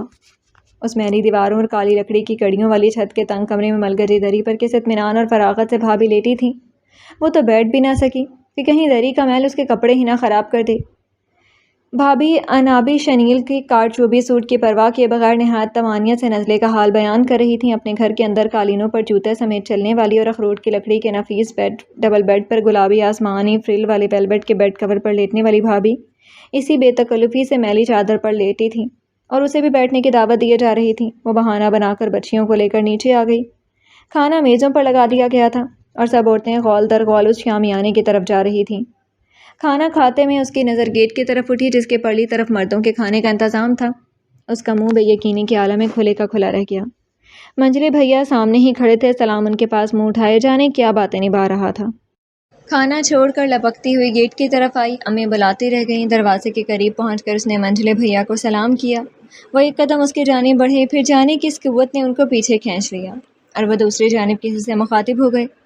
اس نے دل ہی دل میں آیت الکرسی پڑھ کر دور سے ان پر دم کیا، کسی کی نظر نہ لگ جائے۔ سیاہ شیروانی، سفید تنگ پاجامے میں کہیں کے شہزادے لگ رہے تھے۔ پھر ہجوم نے ان کو اور آگے دھکیل دیا اور وہ عورتوں کے شامیانے سے دور چلے گئے۔ سلام ان کے ساتھ ساتھ تھا۔ رخصتی کے بعد بڑی بھابھی بچیوں کے ساتھ ان کے ساتھ ہی چلنے کو تیار تھیں۔ انیسہ ادھر ادھر نظریں دوڑاتی رہی۔ وہ یہاں نہیں ہیں، ہوٹل میں ٹھہرے ہیں، میرے سامنے ہی چلے گئے۔ سلام نے سرگوشی میں اسے بتایا۔ اس کی آنکھوں میں مایوسی کی نمی تیر گئی، ہونٹ چبا چبا کر سرخ کر لیے۔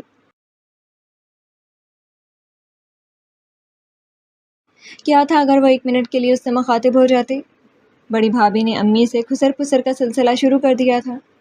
کئی لوگوں نے شادی میں اسے پسند کیا تھا اور شکور کی اماں تو باقاعدہ فریفتہ ہو گئی تھیں۔ بھابھی کئی دن رہیں، شکور روز آ جاتا تھا، ایک بار اپنی بہن کو لے کر بھی آیا جس کی شادی ہوئی تھی۔ امی ابا نے شکور کو اچھی طرح دیکھا، پرکھا اور پسند کیا، اور جب انیسہ کو علم ہوا تو وہ بھن آ گئی۔ اچھا، تو اس لیے دوڑ دوڑ کر آتے ہیں جناب؟ اس نے بھابھی سے صاف کہہ دیا، بھابھی مجھے ان کے گھر کا ماحول پسند نہیں، اندرون شہر گلیوں میں رہنے کا تو میں تصور بھی نہیں کر سکتی۔ بھابھی نے کہا، یہ بات میں چچی سے صاف کر چکی ہوں، ویسے بھی شکور انجینئر ہے، ترقی کرے گا، یہاں تو اسے رہنا نہیں۔ اگر لاہور ہی میں رہنا ہوا تو کسی کوٹھی بنگلے میں رہے گا، اور صرف ایک چھوٹی سی بات کے لیے اچھے رشتے سے انکار کوئی عقل مندی نہیں ہے انیسہ۔ شکور بہت نیک اور سمجھدار لڑکا ہے، وہ الگ رہ لے گا، ماحول تم خود بنا لینا۔ انیسہ چڑ گئی، جس ماحول کا کوئی شخص عادی ہو اسے اس سے علیحدہ کرنا بہت مشکل ہوتا ہے، اور میں کسی کو اس کے والدین سے الگ کرنے کے گناہ کی ذمہ دار نہیں بننا چاہتی۔ یوں بھی بڑے بھیا منجلے بھیا کے وہ ماموزاد ہیں، ایسے رشتے میرے لیے شاید الجھن کا سبب بنے، پلیز بھابھی اب برا نہ مانیں۔ بھابھی کچھ دیر خاموش رہیں، وہ رنجیدہ ہو گئی تھی، پھر سمجھانے لگی، تم خود تعلیم یافتہ اور سمجھدار ہو، مجھے یقین ہے تمہارے لیے وہاں کوئی الجھن نہیں ہوگی، تمہاری سسرال ہی نہیں ہوگی، تمہارے بڑے بھیا اور دونوں بہنیں بھی اس خاندان سے منسلک ہے، اور یہ تمہارے حق میں مضبوط دیوار بن جائیں گے، تم سوچو انیسہ۔ بھابھی، انیسہ نے رک رک کر دھیرے سے کہا، ایک چھوٹی سی پھانس زندگی کی نبضوں میں شہتیر بن کر گڑ جائے گی، بدمزگی اور الجھنوں کا بوجھ لے کر اس گھر میں نہ کسی کو خوشی دے سکوں گی، نہ اطمینان پا سکوں گی۔ یہ احساس مجھے منجلے بھیا کے رویوں نے دیا ہے، یہ انہی کا خاندان ہے اور یہ انہی کا رہے گا، میں وہاں فالتو سستی بن کر نہیں رہ سکوں گی۔ بھابھی تلخی سے مسکرائیں، منجلے بھیا کے رویے نے تمہیں یقیناً دکھ دیے ہیں انیسہ، مگر کیا بڑے بھیا، بڑی آپا، چھوٹی آپا ان کی تلافی نہیں کرتی رہتی؟ صرف ایک یاسر بھائی کے رویے تم کو یاد ہیں، باقی تینوں بہنوں بھائیوں کے رویے کیوں فراموش کرتی ہو؟ انصاف کرنا چاہیے۔ انیسہ کی آنکھوں میں آنسو بھر آئے، یقیناً تلافی تو وہ کرتے ہیں، مگر میری تشفی نہیں ہوتی بھابھی، یہ بات آپ یہیں پر چھوڑ دیں۔ بھابھی صاف عورت تھیں، کچھ دیر غور کرنے کے بعد بولی، اچھا، مگر پھر کہتی ہوں شکور ہیرا آدمی ہے، سچا، کھرا، بامروت، اسے ٹھکرانے کا معقول جواز تو ہونا چاہیے۔ ماحول کا فرق، رشتوں کا فرق، یہ بات تو امی ابو بھی تم سے زیادہ جانتے ہیں نا، مگر پھر بھی وہ اس رشتے کو پسند کرتے ہیں۔ وہ انہیں بتا نہیں سکی کہ اسے شکور پسند نہیں، اسے ایک آئیڈیل گھر کی خواہش ہے، اسے ایک شاندار شخصیت کی آرزو ہے، بلند و بالا، باروب ہستی جس کے سائے میں وہ محفوظ ہو جائے، وہ قلعے کی طرح مضبوط ہستی ہو، وہی اس کا محبوب ہو سکتا ہے۔ گھر بڑے بھیا کے گھر جیسا اور اس کی آئیڈیل ہستی منجلے بھیا اور سرور جیسی خوبیوں والی ہو، یہی وہ چاہتی تھی، مگر سرور نے تو ایسا سناٹا چھوڑا تھا کہ کہیں سے ہی کوئی آواز نہیں دی تھی، اتنے دنوں میں ایک بار بھی اسے نہیں پکارا تھا، تو وہ بھی ایسی گئی گزری نہ تھی کہ اس کا تعاقب کرتی۔ بھابھی جس دن ملتان روانہ ہو رہی تھیں، شکور صبح ہی ایک کار لے کر آ گیا تھا۔ بھابھی کو عزیزوں سے ملانے کے لیے اس نے کسی دوست کی کار مانگ لی تھی۔ بھابھی بچیوں کو تیار کر رہی تھی، امی نے انیسہ سے کہا، شکور کے لیے چائے بنا لائے۔ انیسہ نے اسے دیکھا تو وہ بولا، چائے کی خواہش نہیں، لیکن آپ بھی کیوں نہیں ہمارے ساتھ چلتی؟ شالامار باغ بھی آپا کو لے کر جانا ہے، اور ادھر روبی سسرال سے آئی ہوئی ہے، آپ کا پوچھ رہی تھی۔ شکور سادگی سے یہ بات کہہ رہا تھا، مگر انیسہ کا دماغ گھوم گیا۔ امی ابا جس طرح اس منحنی انجینئر پر فریفتہ تھے، اس سے اسے اندیشہ ہو رہا تھا کہ اگلے ماہ ہی اس کے ساتھ رخصتی کرا دیں گے۔ اس نے کمر پر ہاتھ رکھ کر کڑے تیوروں سے کہا، آپ کے گھر؟ وہ کابک جہاں رنگ رنگ کے کبوتر بند رہتے ہیں؟ جی نہیں، میں کبوتر نہیں ہوں، آپ کا اندازہ غلط ہے۔ یہ کہہ کر شکور کے چہرے پر ذلت کی سیاہی پوت کر وہ کمرے میں گھس گئی تھی۔ بھابھی کے جانے کے بعد امی نے اسے بہت ڈانٹا، اور نہ چاہتے ہوئے بھی وہ زبان کھول بیٹھی۔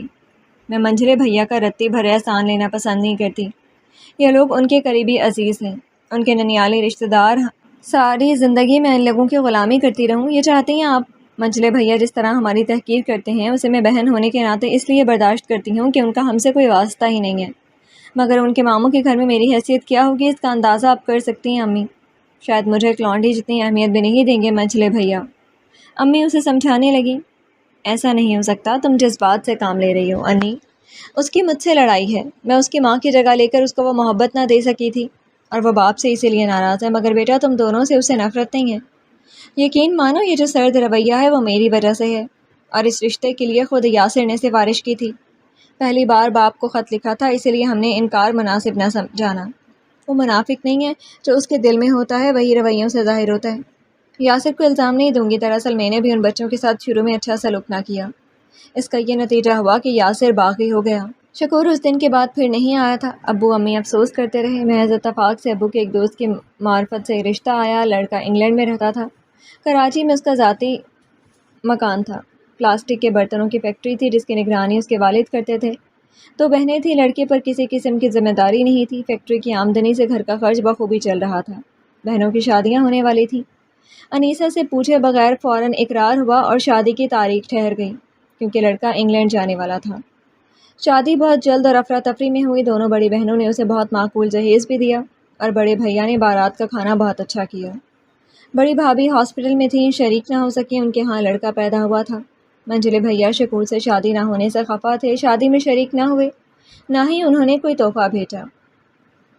رخصت ہو کر وہ کراچی پہنچی۔ ارشاد اس کی آرزو کے عین مطابق تھا، اونچا، لمبا، گورا رنگ، گھنے بال، مگر ناظم آباد میں جس مکان میں وہ اتاری گئی وہ بہت مختصر اور تاریک سا تھا۔ ارشاد کی دلکش شخصیت نے گھر کی بدصورتی کا غم مٹا دیا تھا۔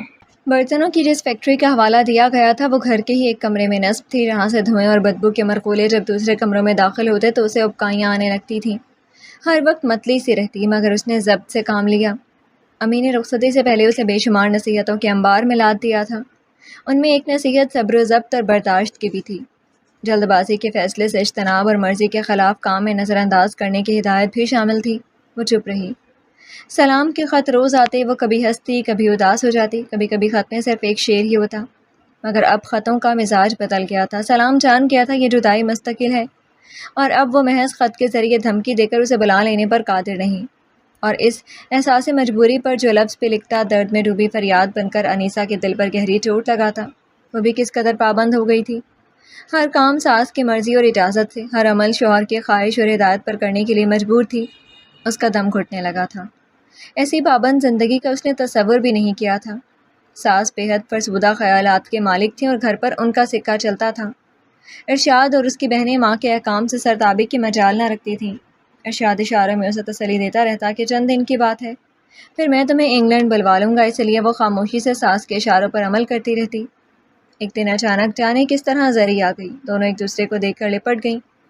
زری بہت کم ٹھہری، وہ ارشاد سے مل نہ سکی، تنہائی میں جلدی جلدی ایک دوسرے کا حال احوال پوچھ کر وہ رنجیدہ سی ہو گئیں۔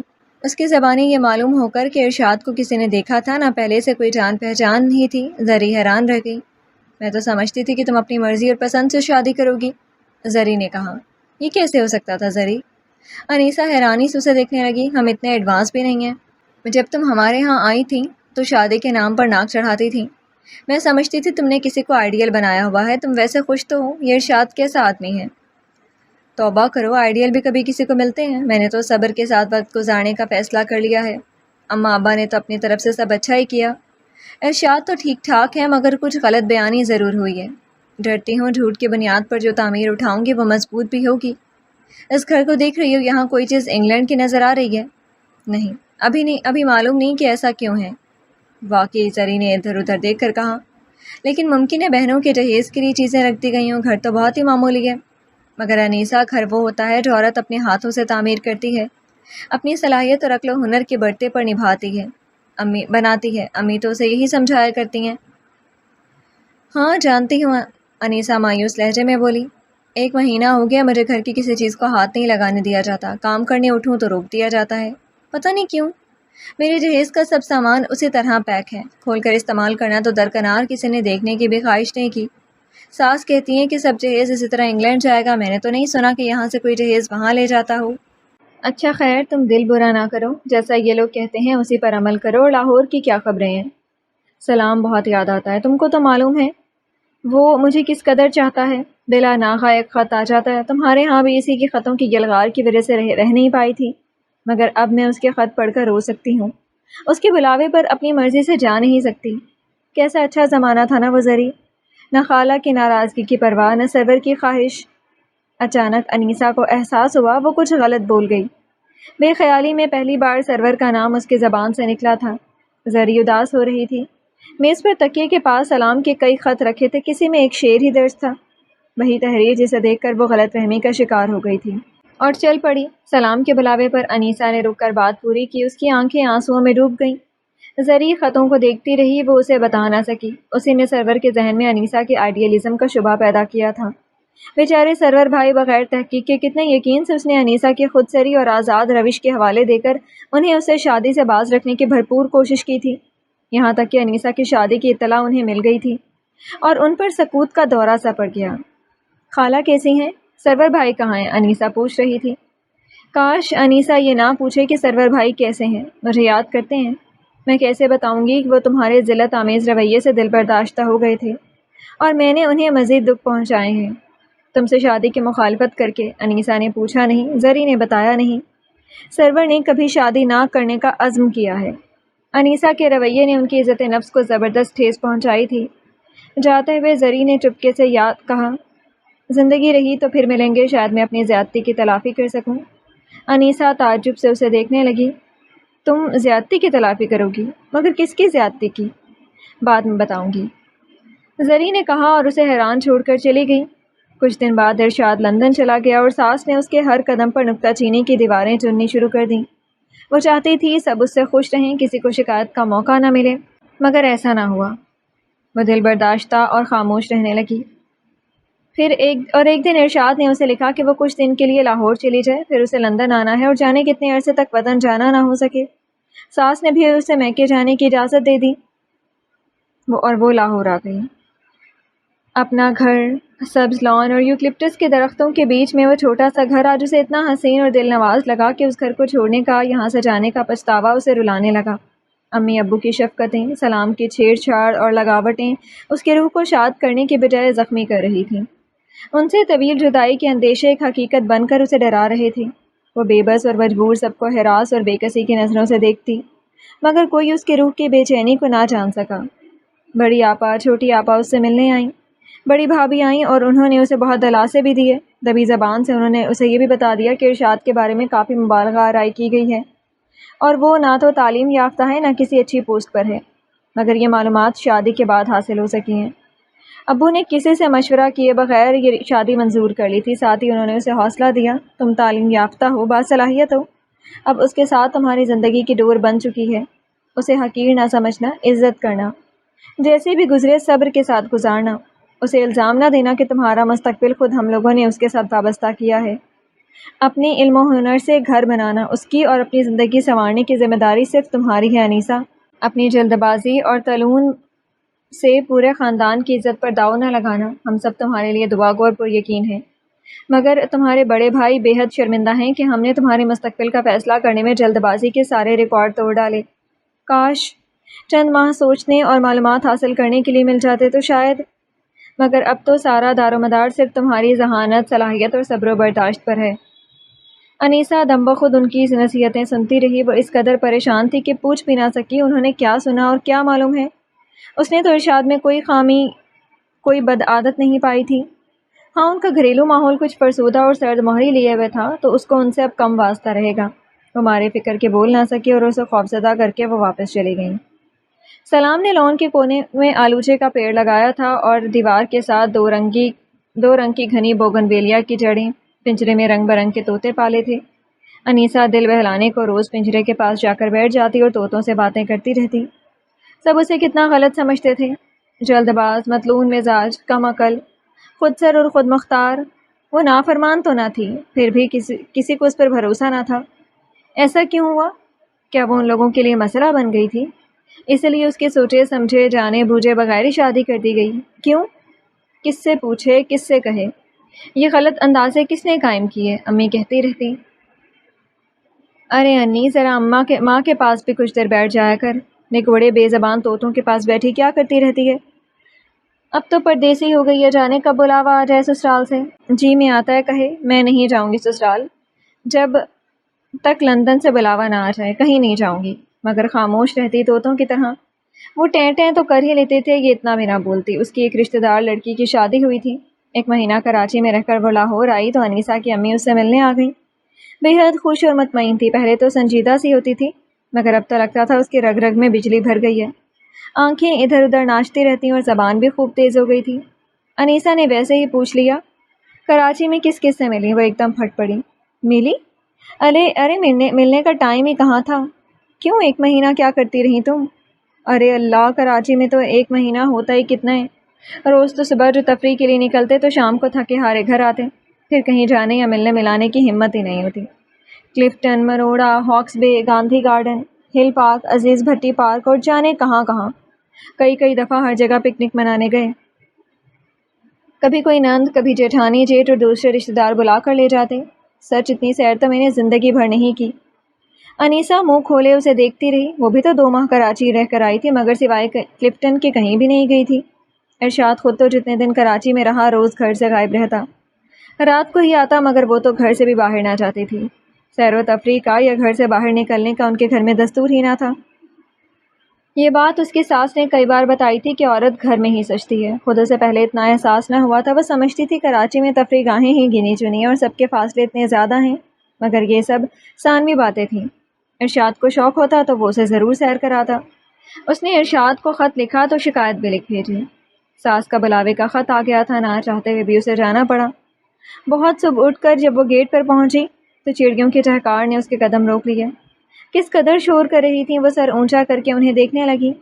سب ایک جگہ سے دوسری جگہ بھٹکتی پھر رہی تھیں، خوش مگن۔ اندھیری رات ختم ہو گئی تھی، صبح کی نوید سنائی دے رہی تھی، اس لیے مسرتوں کے چہکار میں نئے دن کا آغاز کرنے لگی تھیں۔ سلام ٹیکسی میں سامان رکھ رہا تھا، پکار کر بولا، آپا اب آ جاؤ، گاڑی نہ نکل جائے۔ بوجھل دل بوجھل قدم اٹھاتی وہ ٹیکسی میں جا کر بیٹھ گئی اور پھر صبح کے مسحور کن دھندلکوں میں ٹھنڈی ہوا کے جھونکے اس کے احساس کو اڑا لے گئے۔ نئے دن کا آغاز ہو گیا تھا۔ کراچی میں اس کا لندن کا ٹکٹ آ رکھا تھا مگر جاتے جاتے بھی اسے 1 مہینہ لگ گیا۔ بہنوں اور بڑے بھائی کو اپنی رخصتی، خدا حافظ اور انگلینڈ کے پتے پر خط لکھنے کی خواہش کا اظہار کر کے اس نے سارے خط ڈاک میں ڈلوائے اور ایک سرد سی رات کو اکیلی ایئرپورٹ پر پہنچی۔ ساس بیمار تھیں اس لیے اس کی نندیں نہ آ سکیں۔ ارشاد کی کوئی عزیز، ان کے بیوی بچے اسے ایئرپورٹ پہنچانے آئے۔ بے کسی اور تنہائی نے اسے رلا دیا۔ اس کا اپنا کوئی بھی ہوتا تو وہ اس طرح ایئرپورٹ کی عمارت کے سامنے تنہا نہ ہوتی، مگر جب اس نے قدم آگے بڑھائے تو ایک جانا پہچانا سراپا سامنے آ گیا۔ منجلے بھیا وہاں موجود تھے، بڑی آپا نے انہیں اس کی روانگی کی خبر دی تھی اور جانے کون سی قسم دی ہوگی جو وہ انیسہ کے لیے انہیں اس کی روانگی کی خبر دی، اور جانے کون سی قسم دی ہوگی کہ وہ جو انیسہ کے لیے رات کے پچھلے پہر ایئرپورٹ پر آ گئے تھے۔ تنہائی اور بے کسی کا بوجھ جانے کدھر ہوا ہو گیا تھا، ہلکی پھلکی ہو کر وہ ان کی طرف لپکی۔ زندگی میں پہلی بار اس نے انہیں اتنے قریب دیکھا تھا۔ موقع غنیمت جان کر وہ اپنے سارے ارمان نکال بیٹھی۔ ان کے بازو سے لپٹ کر کب کب کے چھپے مصلحتوں کے انبار تلے دبے آنسوؤں کو راہ ملی تو وہ یلغار کرنے لگے، برسات کی جھڑی کی طرح برسنے لگے۔ 20 برس پرانے زخم دھل کر صاف ہو گئے تھے، ان کو مرہم مل گیا۔ منجلے بھیا نے اس کے سر پر ہاتھ رکھا تو اسے ابو کی یاد آ گئی، قرار سا آ گیا۔ روانگی کے وقت ماں باپ سے نہ ملنے کا دکھ جاتا رہا، جیسے منجلے بھیا نے سب کی کمی کا خلا پورا کر دیا۔ جہاز کی سیڑھیاں چڑھتے ہوئے اس کی آنکھیں نم تھیں مگر دل پر کوئی بوجھ نہ تھا۔ روانگی کے وقت جہاز سے دنیا کے معیاری وقت کا اعلان کیا گیا، صبح ہونے والی تھی، نئے دن کا آغاز، ایک اور نئے دن کا آغاز ہو رہا تھا۔ لندن ایئرپورٹ میں دھند میں ملفوف مدھم روشنیوں کے سہارے اسے خوش آمدید کہہ رہا تھا۔ ارشاد اپنے ایک دوست کے ساتھ اسے لینے آیا تھا۔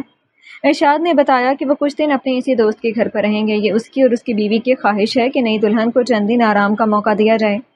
اقبال اور اس کی بیوی افسری بہت اچھے لوگ تھے، سیدھے سادے اور دوستی نبھانے والے۔ ارشاد نے اسے کراچی میں سیر نہ کرانے کی تلافی یوں کی کہ لندن میں اسے خوب گھمایا۔ دراصل سیر کرانے کی ذمہ داری تو اقبال نے ہی لی تھی کہ اسی کی گاڑی پر وہ سب جگہ جاتے۔ افسری بہت سادہ مزاج اور ہنسمکھ تھی، اس نے اپنے چھوٹے سے اپارٹمنٹ کو اپنے باسلیقہ ہاتھوں سے سجا رکھا تھا۔ وہ دونوں اقبال اور ارشاد کے جانے کے بعد کچن میں گھس جاتی اور نیت نئے تجربے کر کے کھانے پکاتی، پھر ایک دوسرے کو چکھا کر بے تحاشا ہنستی۔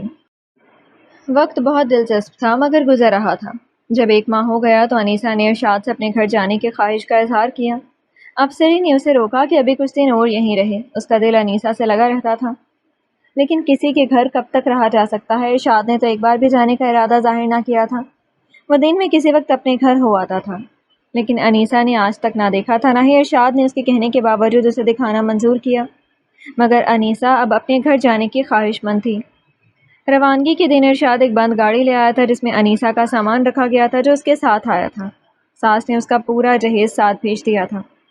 وہ اور ارشاد ڈرائیور کے ساتھ پلی سیٹ پر بیٹھے، گاڑی روانہ ہوئی اور 1 سیکنڈ میں ہی افسری کا وجود دھند میں غائب ہو گیا۔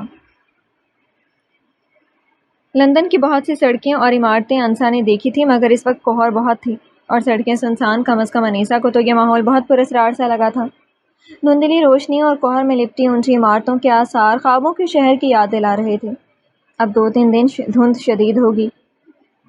ارشاد بڑبڑایا۔ گاڑی پتلی گلی میں مڑ رہی تھی، پھر کئی پتلی گلیاں آئیں اور آخرکار ان کی منزل آ ہی گئی۔ اسٹریٹ لائٹس کی ناکافی روشنی اور دھند کی دبیش چادر ارد گرد تنی تھی۔ بمشکل ٹٹولتی ہوئی انیسہ گاڑی سے اتری تو آنکھیں پھاڑ پھاڑ کر اس نے ایک بوسیدہ سی اونچی بلڈنگ کے آگے خود کو کھڑا پایا۔ گلی میں غلاظت کے ڈھیر لگے ہوئے تھے، جگہ جگہ پانی بھرا ہوا تھا۔ نہیں، یہ لندن تو نہیں ہے۔ اس نے لاہور میں ریلوے روڈ کے اندر ایسی ہی گلیاں دیکھی تھی۔ غریبی، مفلسی کا منہ بولتا ثبوت۔ لندن میں ایسی بھی کوئی جگہ ہو سکتی ہے، یہ اس کے تصور میں بھی نہ تھا۔ کار کی روشنی میں اس نے گلی کی تباہ حالی کے ساتھ عمارتوں کی بدحالی کا بھی معائنہ کر لیا۔ حیران و دم بخود وہ ارشاد کے پیچھے پیچھے چل دی۔ ڈرائیور اور اس کا ایک ساتھی سامان لے کر پیچھے آ رہے تھے۔ لکڑی کی ہلتی ڈولتی سیڑھیاں جن کا عضو عضو ہر قدم پر فریاد کرنا تھا، کسی طرح سیڑھیاں طے ہوئیں۔ اب آخری امید اس کا وہ کرائے کا گھر تھا جسے بنانا، سنوارنا اور سجانا تھا۔ اپنا گھر۔ ارشاد کا گھر ایک تاریک کوریڈور میں ٹارچ کی روشنی میں وہ میلے کچیلے پرانے دروازے کے سامنے کھڑی ڈرائیور کے باہر نکلنے کا انتظار کر رہی تھی، جو سامان لے کر ارشاد کے ساتھ اندر جا گھسا تھا۔ پھر کچھ دیر بعد ڈرائیور باہر آیا اور ارشاد اس کا بازو پکڑ کر اندر لے گیا۔ دروازے کی چٹکنی لگا کر وہ مڑا تو انیسہ کے چہرے پر پھیلی زردی مایوسی کو خوفناک کرب میں تبدیل ہوتے دیکھ کر کچھ نادم ہو گیا۔ یہ کیا مذاق ہے؟ انیسہ کے منہ سے کھرکھراتی آواز نکلی۔ یہ مذاق نہیں، یہ میرا گھر ہے، ارشاد نے بے خوفی سے کہا۔ وہ سمجھ گیا تھا انیسہ اپنے گھر کو دیکھ کر بوکھلا گئی ہے۔ کمرہ تاریک اور سیلا ہوا تھا۔ کھڑکی روشن دان نام کی کوئی چیز اس کمرے میں نہ تھی۔ دیواریں میلی اور بدرنگ تھیں۔ چھت کا پلستر ادھڑا ہونے کی وجہ سے کمرے میں تاریکی پھیلی ہوئی تھی۔ ساتھ میں ایک چھوٹی سی کولکی تھی جہاں تیل کا چولہا رکھا تھا۔ ہاں، اس کولکی میں ایک روشن دان تھا۔ سپرنگ کے پلنگ کے سپرنگ جگہ جگہ سے ٹوٹی ہوئی تھی۔ ٹوٹی کرسی پر میلے کپڑوں کے انبار تھے۔ یہ وہی کپڑے تھے جو ارشاد اس کے آنے کے بعد پہنتا رہا تھا۔ سیلن اور تیل کی بدبو سے سانس لینا دشوار ہو رہا تھا۔ انیسہ کے پیر کانپ رہے تھے۔ وہ زمین پر رکھے اپنے سوٹ کیس پر بیٹھ گئی اور آنکھوں میں چلتے ارمان اور آرزوؤں کی لاش کو نمکین پانی کے سمندر میں ڈبونے لگی۔ میں یہاں نہیں رہ سکتی، میرا دم گھٹنے والا ہے۔ اس نے سسکیاں سینے کے اندر گھونٹ کر دبا لی تھی، مگر آنکھوں کی فریاد کرتی چیخوں کو نہ روک سکی۔ بہت صبر و برداشت کے باوجود یہ الفاظ اس کے منہ سے نکلے۔ اسے وہ کابک یاد آ رہی تھی جس میں کبوتر رہتے ہیں، جہاں پیٹھوں کی بدبو اور بساند ہوتی ہے، ویسی ہی بدبو اس کمرے میں رچی ہوئی تھی۔ ارشاد نے پلنگ پر بستر بچھا لیا تھا۔ وہ اسے بار بار لیٹ جانے کا کہتا، مگر اسے تو بیٹھا بھی نہیں جاتا تھا۔ وہ بار بار دروازہ کھول کر کوریڈور میں آ جاتی، لمبے سانس بھر کر سردی سے بے حال ہو کر پھر کمرے میں جا گھستی۔ کمرہ بھی بہت ٹھنڈا تھا۔ سرد خانہ جہاں لاشیں رکھی جاتی ہیں، اسے ابکائی آ رہی تھی، رونا آ رہا تھا۔ وہ بے چین روح کی طرح کمرے میں چکر کاٹ رہی تھی۔ ارشاد بے خبر سو رہا تھا۔ جانے کتنی لمبی رات تھی۔ کئی بار گیلری میں کسی شرابی کے لڑکھڑاتے قدموں کی دھمک اور بے سر و پا الفاظ اسے چونکا دیتے۔ کہیں سے بچے کے رونے کی آواز آتی، کہیں کوئی مرد چلا چلا کر گالیاں دیتا اور عورتوں کے بین کی دلخراش آوازیں اسے سہما دیتی۔ یہ کیسا لندن تھا؟ وہ خوفزدہ ہو گئی۔ صبح کب ہوئی اسے پتہ نہ چلا۔ نہ مرغ بولا، نہ اذان سنائی دی، نہ سورج کی کرنوں نے دروازے پر دستک دی، مگر صبح ہو گئی تھی۔ کوریڈور میں لوگوں کی آمد و رفت اور آوازوں نے یقین دلایا صبح ہو گئی ہے۔ پھر ایک نیا دن طلوع ہو رہا تھا، مگر یہ کیسا دن تھا؟ تاریک اور حبس زدہ۔ کمرے میں ارشاد کے خراٹے گونج رہے تھے۔ اب تو تم کو یہیں رہنا ہے، یہی میرا گھر ہے، میں 4 سال سے یہیں رہتا ہوں۔ ارشاد نے اس کی فریادی نظروں کا سوال کا جواب دیا۔ میں یہاں زندہ نہیں رہ سکتی، انیسہ رو رو کر فریاد کرنے لگی۔ یہاں سب زندہ لوگ رہتے ہیں انیسہ، میں بھی زندہ ہوں، تم بھی زندہ رہو گی، بس 2-1 دن کی بات ہے۔ 2-1 دن؟ انیسہ خوش ہو گئی۔ ہاں، 2-1 دن بعد تم بھی عادی ہو جاؤ گی۔ مجھے ایک بار یہاں سے کہیں اور لے چلو، خدا کے لیے۔ کمرے کا ادھڑا ہوا پلستر دن کی نام نہاد روشنی میں بھوت بن کر اسے ڈرانے لگا۔ کہاں لے جاؤں؟ میری حیثیت بس اتنی ہی ہے میں یہاں مزدوری کرتا ہوں، کوئی ڈاکٹر انجینئر تو ہوں نہیں۔ مگر وہ اقبال بھائی، وہ تو اچھی جگہ رہتے ہیں۔ وہ اکاؤنٹنٹ ہے، پڑھا لکھا آدمی ہے۔ اگر تم کو کسی اچھے گھر کی خواہش ہے تو اس کا ایک طریقہ ہے کہ تم نوکری کر لو۔ میں تو تمہیں یہاں بلانے کے سلسلے میں مقروض ہو گیا ہوں، بلکہ اس گھر کا کرایہ بھی اب مشکل ہوگا۔ مجھے یہاں سے لے چلو، میں نوکری کر لوں گی، فاقے کر لوں گی، مگر اس جہنم سے نجات دلا دو۔ خدا کے لیے میرا صبر نہ آزماؤ۔ اچھا تم ناشتہ بناؤ، پھر چلتے ہیں، اس نے کہا۔ انیسہ نے کالے سیاہ چولہے پر سیاہ ساس پین میں پانی رکھ دیا، جلدی جلدی چائے بنا کر ارشاد کو دی اور خود کپڑے بدلنے لگی۔ باہر سرد ہوائیں گرم کوٹ کے اندر تیر کی طرح لگ رہی تھیں، مگر سانس لینے کے لیے غنیمت تھا۔ افسری ناشتہ کر رہی تھی، انہیں دیکھ کر حیران رہ گئی۔ ارشاد نے صورتحال ان کے گوش گزار کی۔ انیسہ کی اڑی ہوئی رنگت سے انہوں نے اندازہ لگا لیا تھا۔ افسری اسے دلاسا دینے لگی تو دکھ اور ذلت کے احساس سے انیسہ کی آنکھیں برسنے لگیں۔ اقبال ارشاد چلے گئے تو انیسہ نے افسری کی خوشامد کی کہ اسے کہیں نوکری مل جائے، وہ کسی بہتر گھر میں چلی جائے۔ وہ جانتی تھی اس کی تنخواہ میں کسی اچھے اپارٹمنٹ کا تو تصور بھی نہیں کیا جا سکتا، مگر انسانوں کے رہنے کی جگہ تو ہو۔ اپنے وطن سے وہ یہاں غلاظت کے ڈھیر میں رہنے نہیں آئی۔ افسری نے اسے بتایا، ارشاد تو میٹرک ہے، اور جب میں نے تم کو دیکھا تو حیران ہو کر سوچنے لگی انیسہ کے ماں باپ نے ارشاد کے بارے میں معلومات کیوں نہیں کرائیں۔ وہ ایک جگہ لگ کر کبھی کام نہیں کرتا، اسی لیے ہمیشہ اس کی تنزلی ہوتی ہے اور کبھی کچھ جمع نہیں کر پاتا۔ کبھی کوئی اچھی نوکری مل جاتی ہے تو اوباش دوست اس کے ساتھ دیکھے جاتے ہیں۔ اقبال ہمیشہ اسے سمجھاتے ہیں، زیادہ تر اپنے ساتھ رکھتے ہیں کہ یہ کسی بری صحبت میں نہ پھنس جائے۔ بے عقل اور جاہل آدمی ہے، قانون سے ناواقف اور قدرے کھردرا انسان۔ بس اقبال کی بے لوث محبت اور خلوص سے مروتاً اس کی دوستی نبھا رہا ہے۔ انیسہ دم بخود افسری کی انکشافات سنتی رہی۔ اسے اپنی قسمت سے کوئی گلہ نہ تھا، صرف افسوس تھا۔ کاش ارشاد میں کوئی صلاحیت ہوتی، کوئی ہنر ہوتا تو وہ اپنی قسمت بنا لیتی، مگر اب بھی وہ پرعزم تھے۔ اقبال نے بتایا کہ اس کی نوکری کا انتظام ہو گیا ہے، اگر وہ محنت کرے تو 3 ماہ بعد ترقی بھی ہو سکتی ہے۔ بسکٹوں کی فیکٹری میں پیکنگ کا کام ہے، بعد میں وہ سپروائزر کے عہدے پر ترقی کر سکے گی، کیونکہ وہ جس عورت کی جگہ پر بھیجی جا رہی ہے وہ بے حد محنتی تھی، مگر بیماری کی وجہ سے اب ہاسپٹل میں داخل ہے۔ ارشاد نے اسے متنبہ کیا کہ چونکہ وہ عورتوں کی نوکری پسند نہیں کرتا، اس کے گھر والے اس معاملے میں بہت خوددار واقع ہوئے ہیں، اس لیے پاکستان میں کسی کو یہ کانوں کان خبر نہ ہو پائے کہ وہ سروس کرتی ہے۔ انیسہ نے وعدہ کیا، وہ خود بھی بہت خوددار ہے، غیرت مند ہے، شاید ارشاد نے ابھی تک اسے پہچانا نہیں۔ انیسہ فیکٹری جانے لگی۔ فیکٹری کی ایک بس تھی جس میں مختلف رنگ و نسل کی کارکن خواتین سفر کرتی تھیں۔ چینی، جاپانی، فلپائنی عورتوں کی اکثریت تھی، ٹوٹی پھوٹی انگلش ہی ان کا ذریعہ اظہار تھی۔ انہی عورتوں میں ایک جوان عورت فے تھی، چینی لڑکی جو کبھی اپنے باپ کے ساتھ پاکستان میں رہ چکی تھی۔ وہ انیسہ سے اکثر مخاطب ہوتی اور ہر بار کوئی کام کی بات بتاتی۔ ایک بار اس نے اپنی بلڈنگ میں فلیٹ کے خالی مل جانے کے امکان کا ذکر کیا۔ اس بلڈنگ میں سبھی لوگ کسی نہ کسی صنعتی ادارے سے منسلک تھے۔ انیسہ اسی شام ارشاد اور اقبال کو فلیٹ دکھانے لے گئی۔ فے نے رہنمائی کی اور یوں اسے وہ مختصر فلیٹ مل گیا اور افسری کے میزبانی کا شکریہ ادا کر کے وہ اپنے گھر منتقل ہو گئی۔ گلی تنگ تھی، بلڈنگ پرانی ہے، مگر فلیٹ سلیقے کے تھے۔ ایک بیڈ روم اور ایک سٹور، باتھ روم صاف ستھرا، کمرے میں کھڑکیاں تھیں، پڑوسی سب فیکٹریوں میں کام کرنے والے۔ ایک روز فے نے بتایا کہ ایک فیملی کو گھریلو ملازمہ درکار ہے، اگر تم کہو تو میں یہ سروس تم کو دلوا سکتی ہوں۔ فیکٹری میں کام کرنے والی اکثر عورتیں شام کے وقت گھروں میں کام کر کے کافی پیسہ کما لیتی ہیں۔ اگر پاکستان میں کوئی ایسی بات کسی سے کہتا تو چاہے کیسے ہی گئے گزرے حالات ہوتے وہ اس کا منہ نوچ لیتی، مگر اب ٹھنڈا سانس لے کر رہ گئی۔ فے نے پھر اصرار نہیں کیا، شاید اس نے انیسہ کی مجبوری کی دیوار پر اس کی انا کا مضبوط مجسمہ دیکھ لیا تھا۔ ناولوں میں یوں حالات بدلتے ہیں تو کوئی یقین نہیں کرتا کہ یہ واقعہ سچا بھی ہو سکتا ہے۔ انیسہ پر ناولوں کے الفاظ حقیقت کا روپ دھار کر سامنے آئے تو اس کا دل خون کی آنسو رونے لگا۔ وہ حالات کی چکی میں کس طرح پس رہی ہے۔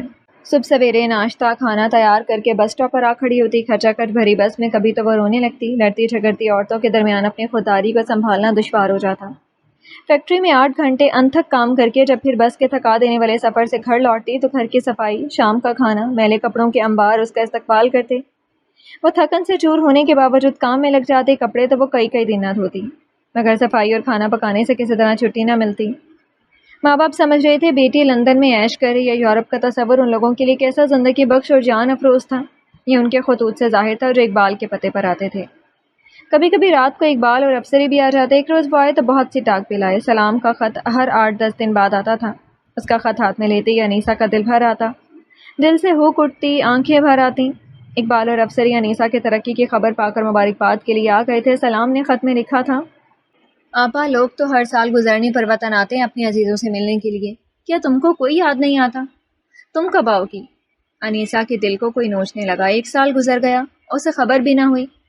اسے تو کسی بات کی خبر نہ تھی، بس صبح فیکٹری جانا، شام کو آ کر کام میں لگ جانا، ارشاد کی فرمائشیں پوری کرنا، اس کے احکامات پر عمل کرنا، بس یہی اس کی مشغلے رہ گئے تھے۔ اب نہ وہ کہیں سیر و تفریح کے لیے جاتی تھی، نہ ہی چھٹی کے دن کسی سے ملنے کے ارادے کرتی۔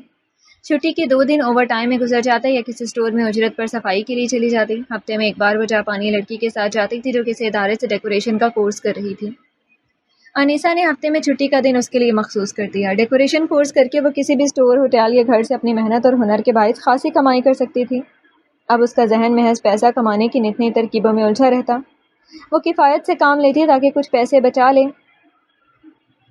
اور دوسرا سال ختم ہونے سے پہلے ہی وطن جا کر عزیزوں سے ملائے، مگر اس کے ترقی کے ساتھ ہی ارشاد نے اپنے خرچ بڑھا لیے تھے۔ دوستوں کے ساتھ پکنک، دعوتیں، بہترین لباس، بہترین پرفیوم۔ خود انیسا پاکستان میں جن چیزوں کے نام بے دھڑک لیتی تھی، بڑی آپا چھوٹی آپا سے فرمائش کر کے منگوا لیتی تھی، بڑی بھابھی سے چھین لیتی تھی، یہاں ان چیزوں کا تصور بھی دانتوں میں زبان دبانے پر مجبور کر دیتا تھا۔ میک اپ کا سامان جو وہ جہیز میں لائی تھی اسی سے کام چلا رہی تھی۔ یہاں تو بازار سے گزرتے ہوئے وہ نظر نیچی رکھتی تھی، جگمگاتی دکانوں میں ہیرے جواہرات کی طرح دمکتی ضرورت کی اشیاء سے دعوت نظارہ دیتی تھیں، لیکن خود پر جبر، ضروریات پر کنٹرول کرنے کی عادت اپنانے کی وجہ سے اسے شوق اور خواہشات کی جنگ لڑنے میں لطف آنے لگا تھا۔ ایک دو دفعہ ارشاد سے اپنی ضرورت کا دبی زبان میں اظہار کیا تو اس نے ہنس کر جواب دیا، تم کو میک اپ کی ضرورت ہی کیا ہے؟ اور بات ہنسی میں ٹل گئی۔ انیسا کو ارشاد کی بے حسی اور ناانصافی نے بہت دکھ پہنچایا تو اس نے انیسا کو سست اور ملول دیکھ کر کہا، میری جان، یہ لندن ہے، لندن، جہاں ہر شخص صرف اپنے لیے جیتا ہے، اپنے لیے مرتا ہے۔ تم مجھ سے زیادہ کما لیتی ہو، اپنے لیے جو چاہو بازار سے لا سکتی ہو، تم میری دست نگر تو ہو نہیں۔ انیسا کو اس کی ذہنیت پر اور بھی افسوس ہوا۔ وہ کیسا شوہر ہے جو بیوی کی ضروریات مہیا نہیں کر سکتا؟ اسے اس کے شوق اور خواہش کا احساس تھا، نہ اندازہ۔ اگر وہ خود کام نہ کرتی ہوتی تو شاید کھانے کے بھی لالے ہوتے، اور اس تاریک سیلی ہوئی کوٹھڑی میں انیسا نے جھرجھری لے کر دوسری طرف مڑ جاتی۔ اس جگہ کا تصور بھی اسے خوفزدہ کر دیتا تھا۔ کچھ دن سے ارشاد اپنے کچھ دوستوں کو گھر لانے لگا تھا۔ ایک ہی کمرہ تھا جہاں وہ بیٹھ جاتے تو انیسا کو بہت کوفت ہوتی۔ وہ جزبز ہو کر اسٹور یا کچن میں وقت گزارتی۔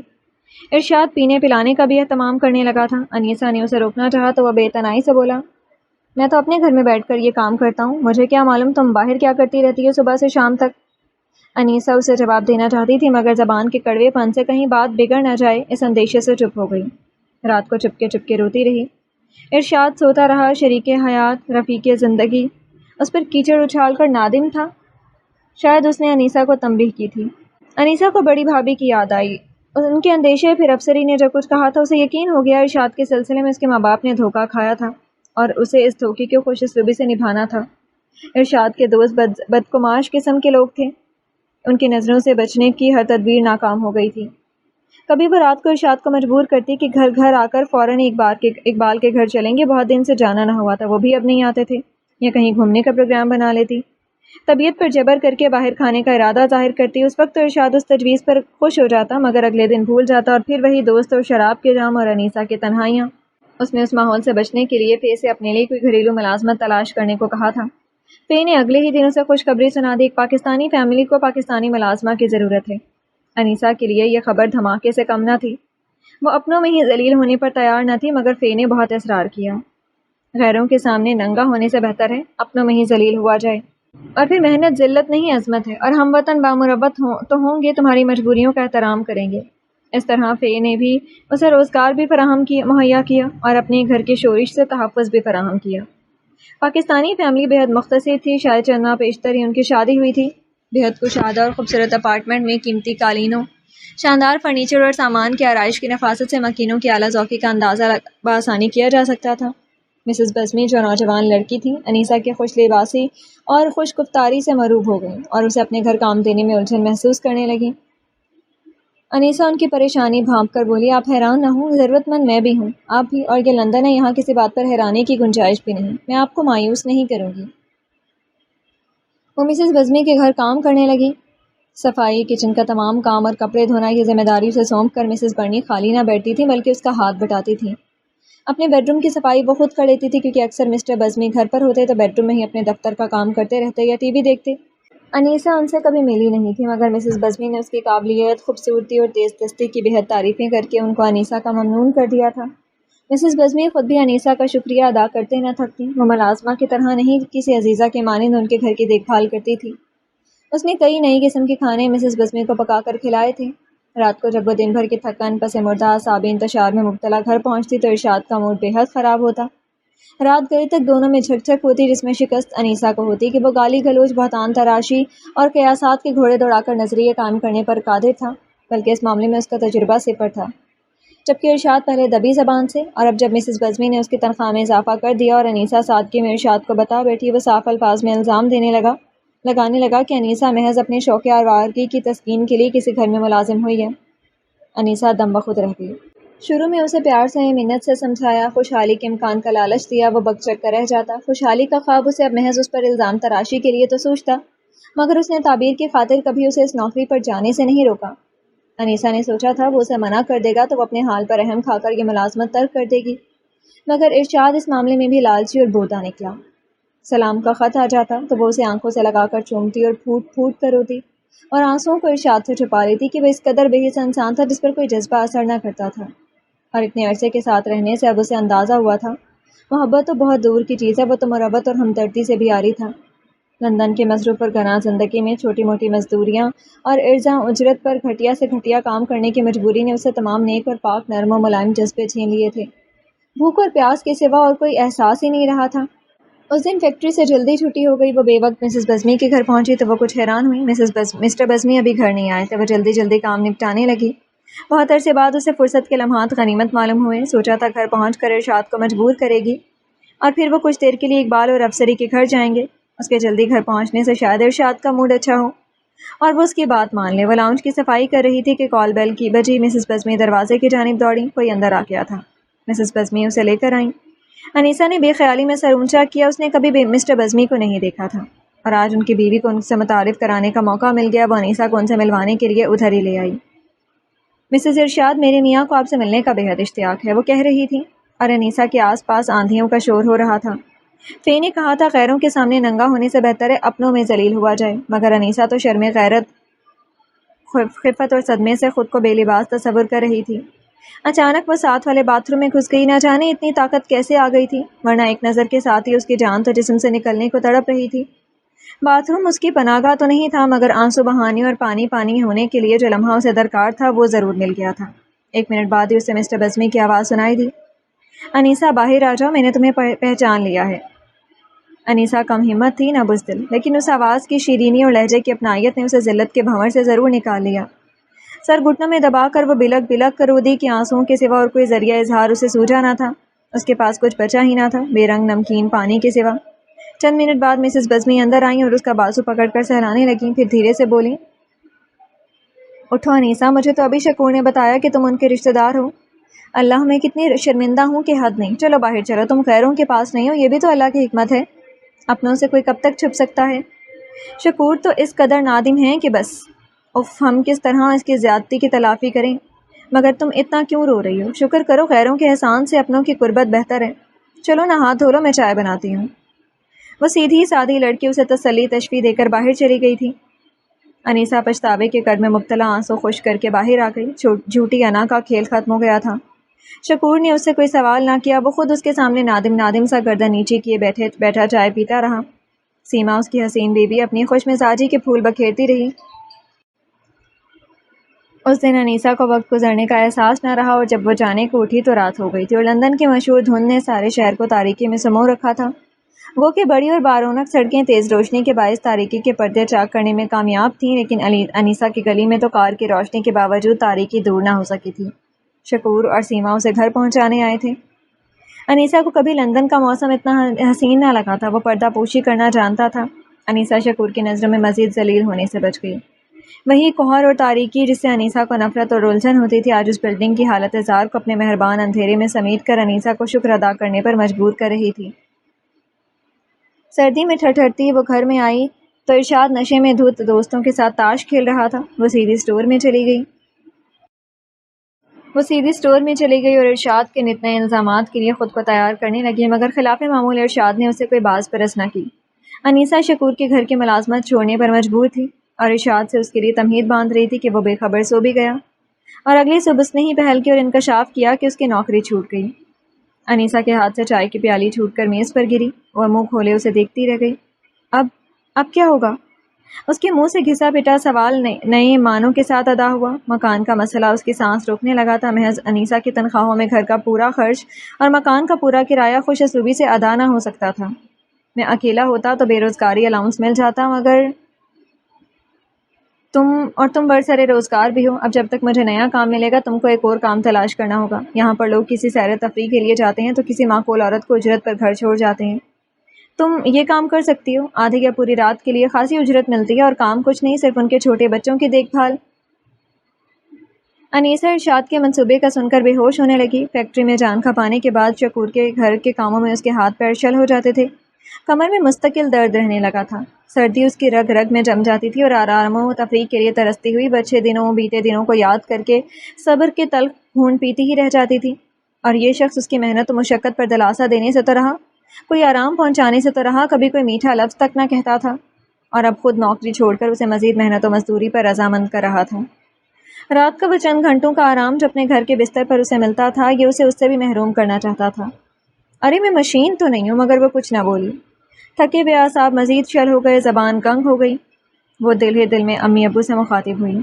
میں خود سر ہوں، جلد باز اور متنون مزاج ہوں، ناقابل اندیش ہوں، برداشت نہیں کر سکتی، صبر نہیں کر سکتی۔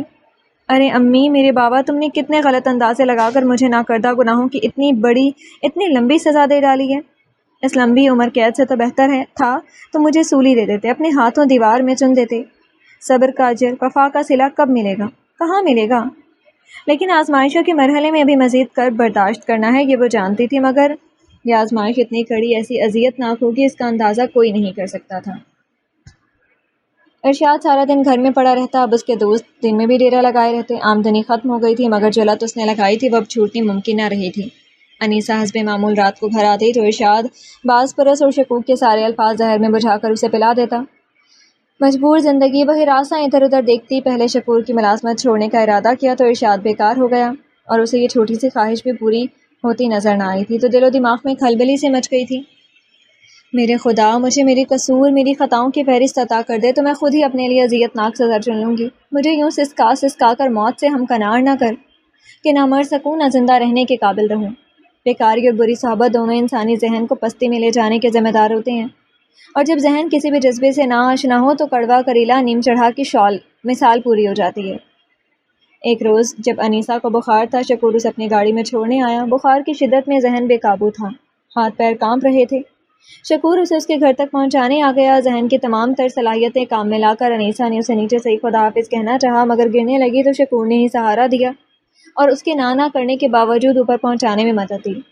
تھوڑا بہت بھرم جو اس کے اور شکور کے درمیان قائم تھا، اس کی دھجیاں بکھر گئی تھیں۔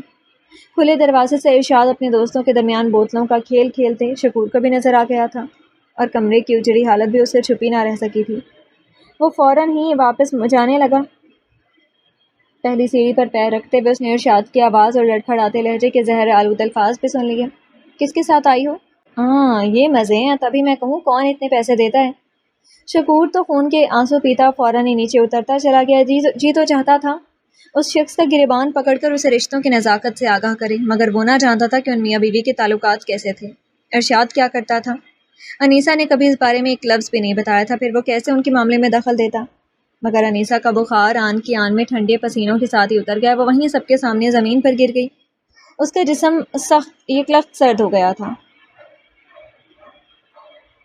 ہوش آیا تو رات گہری ہو چکی تھی اور ارشاد سو چکا تھا۔ وہ زمین پر پڑی تھی۔ ازراہ مہربانی ارشاد نے اسے کمبل اڑھا دیا تھا۔ سینے کے اندر کوئی سلاخیں چبھو رہا تھا اور درد کی شدت سے اس کی چینخیں نکلنے لگی، مگر ارشاد کو ہوش نہ تھا۔ جب ہوش آیا تو نیم جان انیسہ کے لیے ستم کے بقیہ تیر بھی چلاتے ہوئے اس نے ایک اور نیا اور انہونا منصوبہ اس کے سامنے کر دیا تھا۔ مرنے کی تمنا اس نے کبھی نہ کی تھی، خدا کی دی ہوئی نعمت کی کسی نہ کسی طرح حفاظت ہی کرتی آئی تھی۔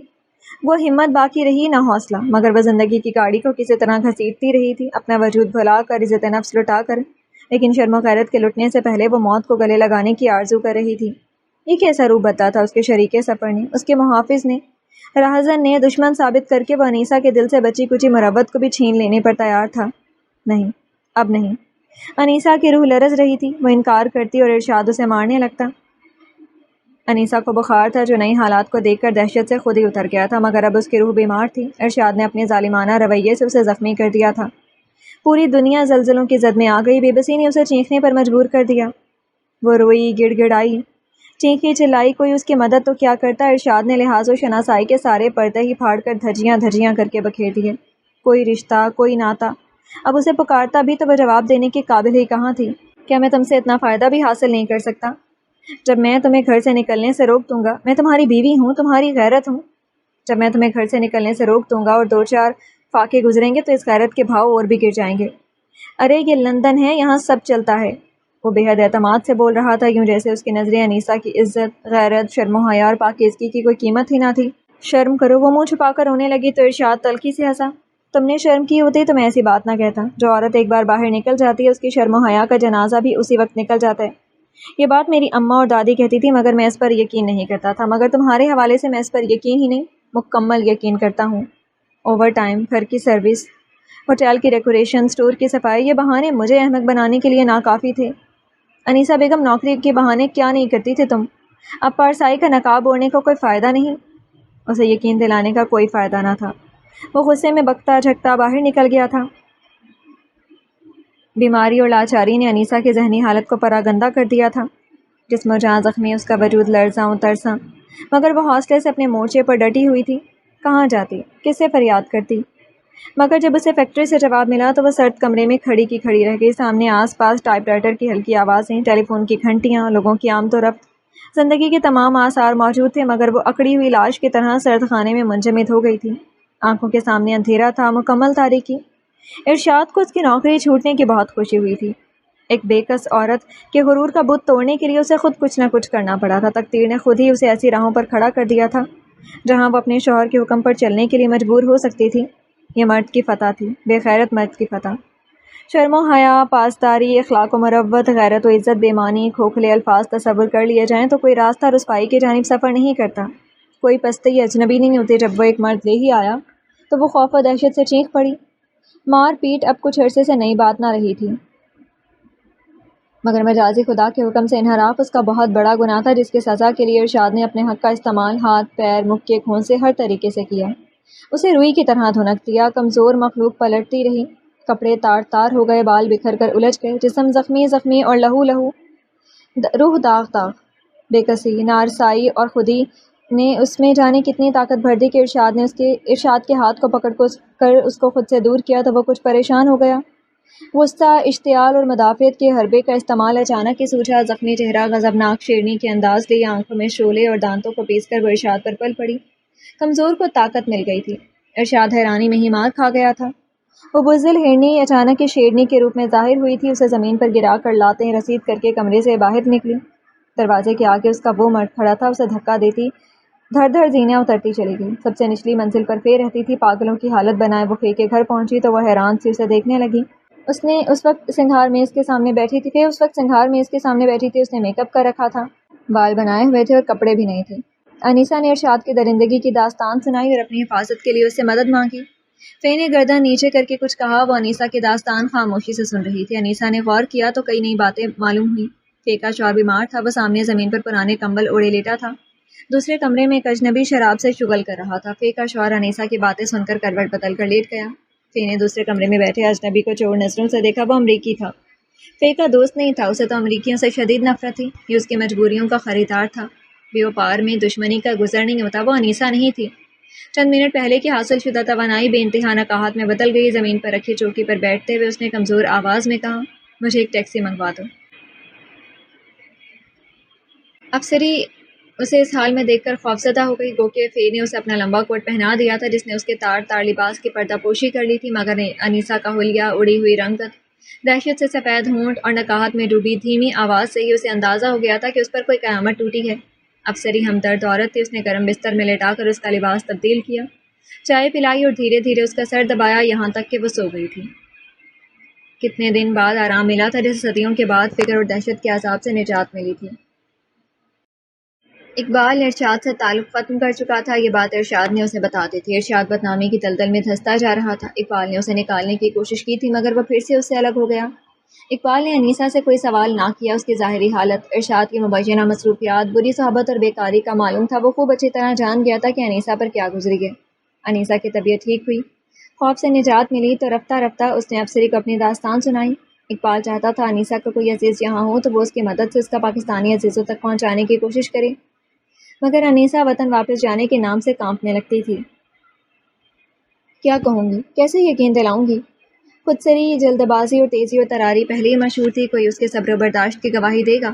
نہیں. ذلت اور خواری کے داغ لے کر وہ وطن نہیں جائے گی. ایک دن شکر اور سیما ان کے گھر آئے. سیما اور اقبال کبھی پڑوسی رہے تھے. دیار غیر میں تو ہر ہم زبان عزیز محسوس ہوتا ہے. سیما انیسہ کو دیکھ کر حیران رہ گئی. افسری نے بات بنائی، یہ میری سہیلی ہے، بہت بیمار ہو گئی تھی، اس لیے میں اسے اپنے گھر لے آئی. سیما نے بغور اسے دیکھا، زرد رنگت اور ویران آنکھیں. یہ وہ انیسہ نہ تھی جو ان کے گھر آتی تھی. پتہ نہیں کیا بیمار ہوئی. شکور اسے دیکھ کر پھر شرمندہ ہو گیا. وہ اس سے بات بھی نہ کر سکا اور بہت جلد وہ اور سیما چلے گئے. انیسہ اب ڈر گئی تھی. یہ گھر بھی محفوظ نہیں، کہاں جائے جہاں کوئی شناسا چہرہ ہو، نامانوس آواز.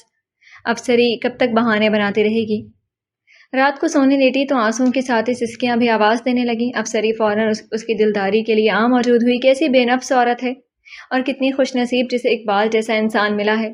پتہ نہیں انیسہ نے کون سا جرم کیا تھا، کیا گناہ کیا تھا کہ اس کے نصیب میں خوشی کا ایک لمحہ بھی نہ تھا، اطمینان کی کوئی ساتھ نہ تھی.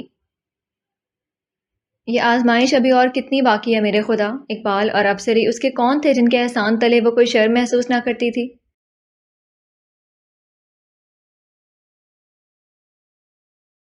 اس کے جذبات و احساسات کی کیفیت تو یہ تھی کہ بس سگے بھائی کا احسان لینا بھی اپنی ذلت سمجھتی تھی.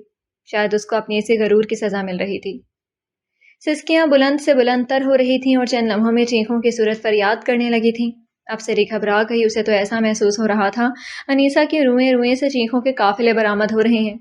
ایسی کربناک فریاد تھی کہ افسری بھی اس کے ساتھ رونے لگی. یہ عورت کی بے بسی کا نوحہ تھا. اقبال اپنے کمرے میں افسردہ بیٹھا تھا. افسری گھبرائی ہوئی آئی تو اس نے تسلی دیتے ہوئے کہا، رونے دو، چیخنے دو، اس کا غبار نکل جائے گا. افسری، یہ انیسہ کی نہیں، اس کی زخمی انا اور خودی کی چیخ ہے. شاید اس کی چیخیں عرش مولا تک پہنچ کر اس کے لیے رحمتوں کی بھیک حاصل کر سکیں. وہ ایک مسافر ہے جس کا راستہ کھو گیا ہے، اور ایسی کشتی ہے جس کا کوئی ساحل نہیں. اسے اپنا ساحل تلاش کرنے دو. افسری روتے ہوئے بولی، یوں چیختے چیختے منزلیں مل جایا کریں تو پھر ساری دنیا ایک شور قیامت سے گونجتی ہے. یہ کوئی علاج تو نہیں ہے. مجھے ڈر ہے کہ منزل پر پہنچنے سے پہلے وہ اپنا وجود ہی نہ کھو بیٹھے. تم بزمی صاحب کو اس کی پوری داستان سنا کر اس کے ماں باپ تک یہ خبر پہنچا دو. اب دیر کرنا خطرناک ہے، کہیں وہ پاگل ہی نہ ہو جائے. اقبال فون کرنے لگا. وہ صبح بہت سرد تھی. برف باری نے تمام راستوں اور عمارتوں کو ڈھانپ دیا تھا. رات سے ہی ٹھنڈی ہوا چل رہی تھی جو رفتہ رفتہ جھکڑ میں تبدیل ہونے لگی. آج نئے دن کا آغاز طوفان سے ہو رہا تھا. ریڈیو پر اپنے گھروں سے دور لوگوں کے لیے اعلانات نشر ہو رہے تھے. اقبال کو افسری نے دفتر جانے سے روک دیا تھا. ایسے سرد طوفانی موسم میں وہ بہت خوفزدہ ہو جاتی تھی. اسے خوفزدہ دیکھ کر انیسہ پر یاسیت اور مایوسی کا دورہ سا پڑ گیا تھا. وہ بستر پر لیٹے لیٹے آنسو بہانے لگی. طوفان شام تک تھم گیا اور خوف و یاس کے سائے بھی خود بخود سے مٹنے لگے. وہ تینوں کچن میں اپنی اپنی پسند کی ڈش بنانے کے لیے گھسے ہوئے تھے.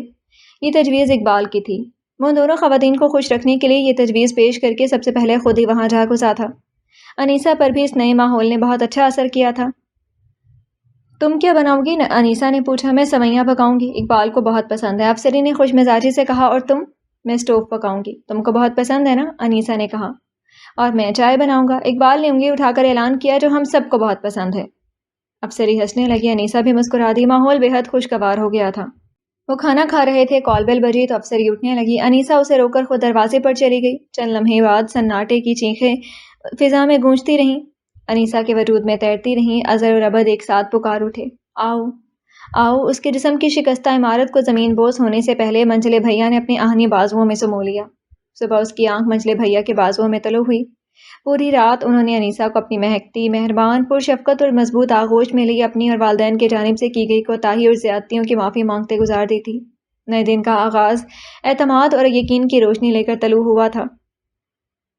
لندن میں سورج نے سنہری کرنوں کے جال سے پورے شہر کو مسحور و شادماں کر کے امید اور سرخوشی کی لہر سے دوڑا دی تھی.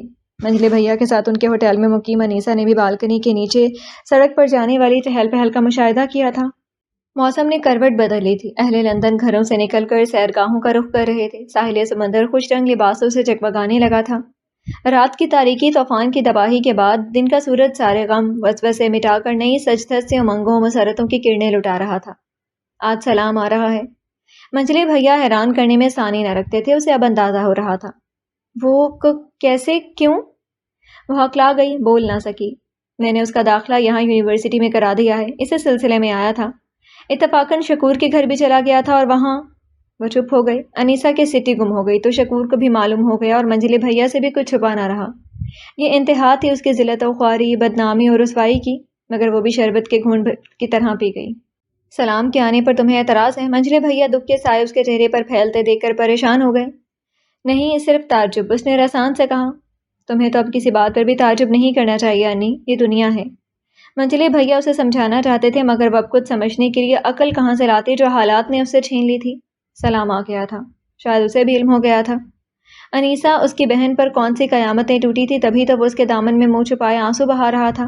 اس کے داخلے کے تمام مراحل طے ہو گئے اور ایک بار پھر جدائی کی گھڑی آ گئی۔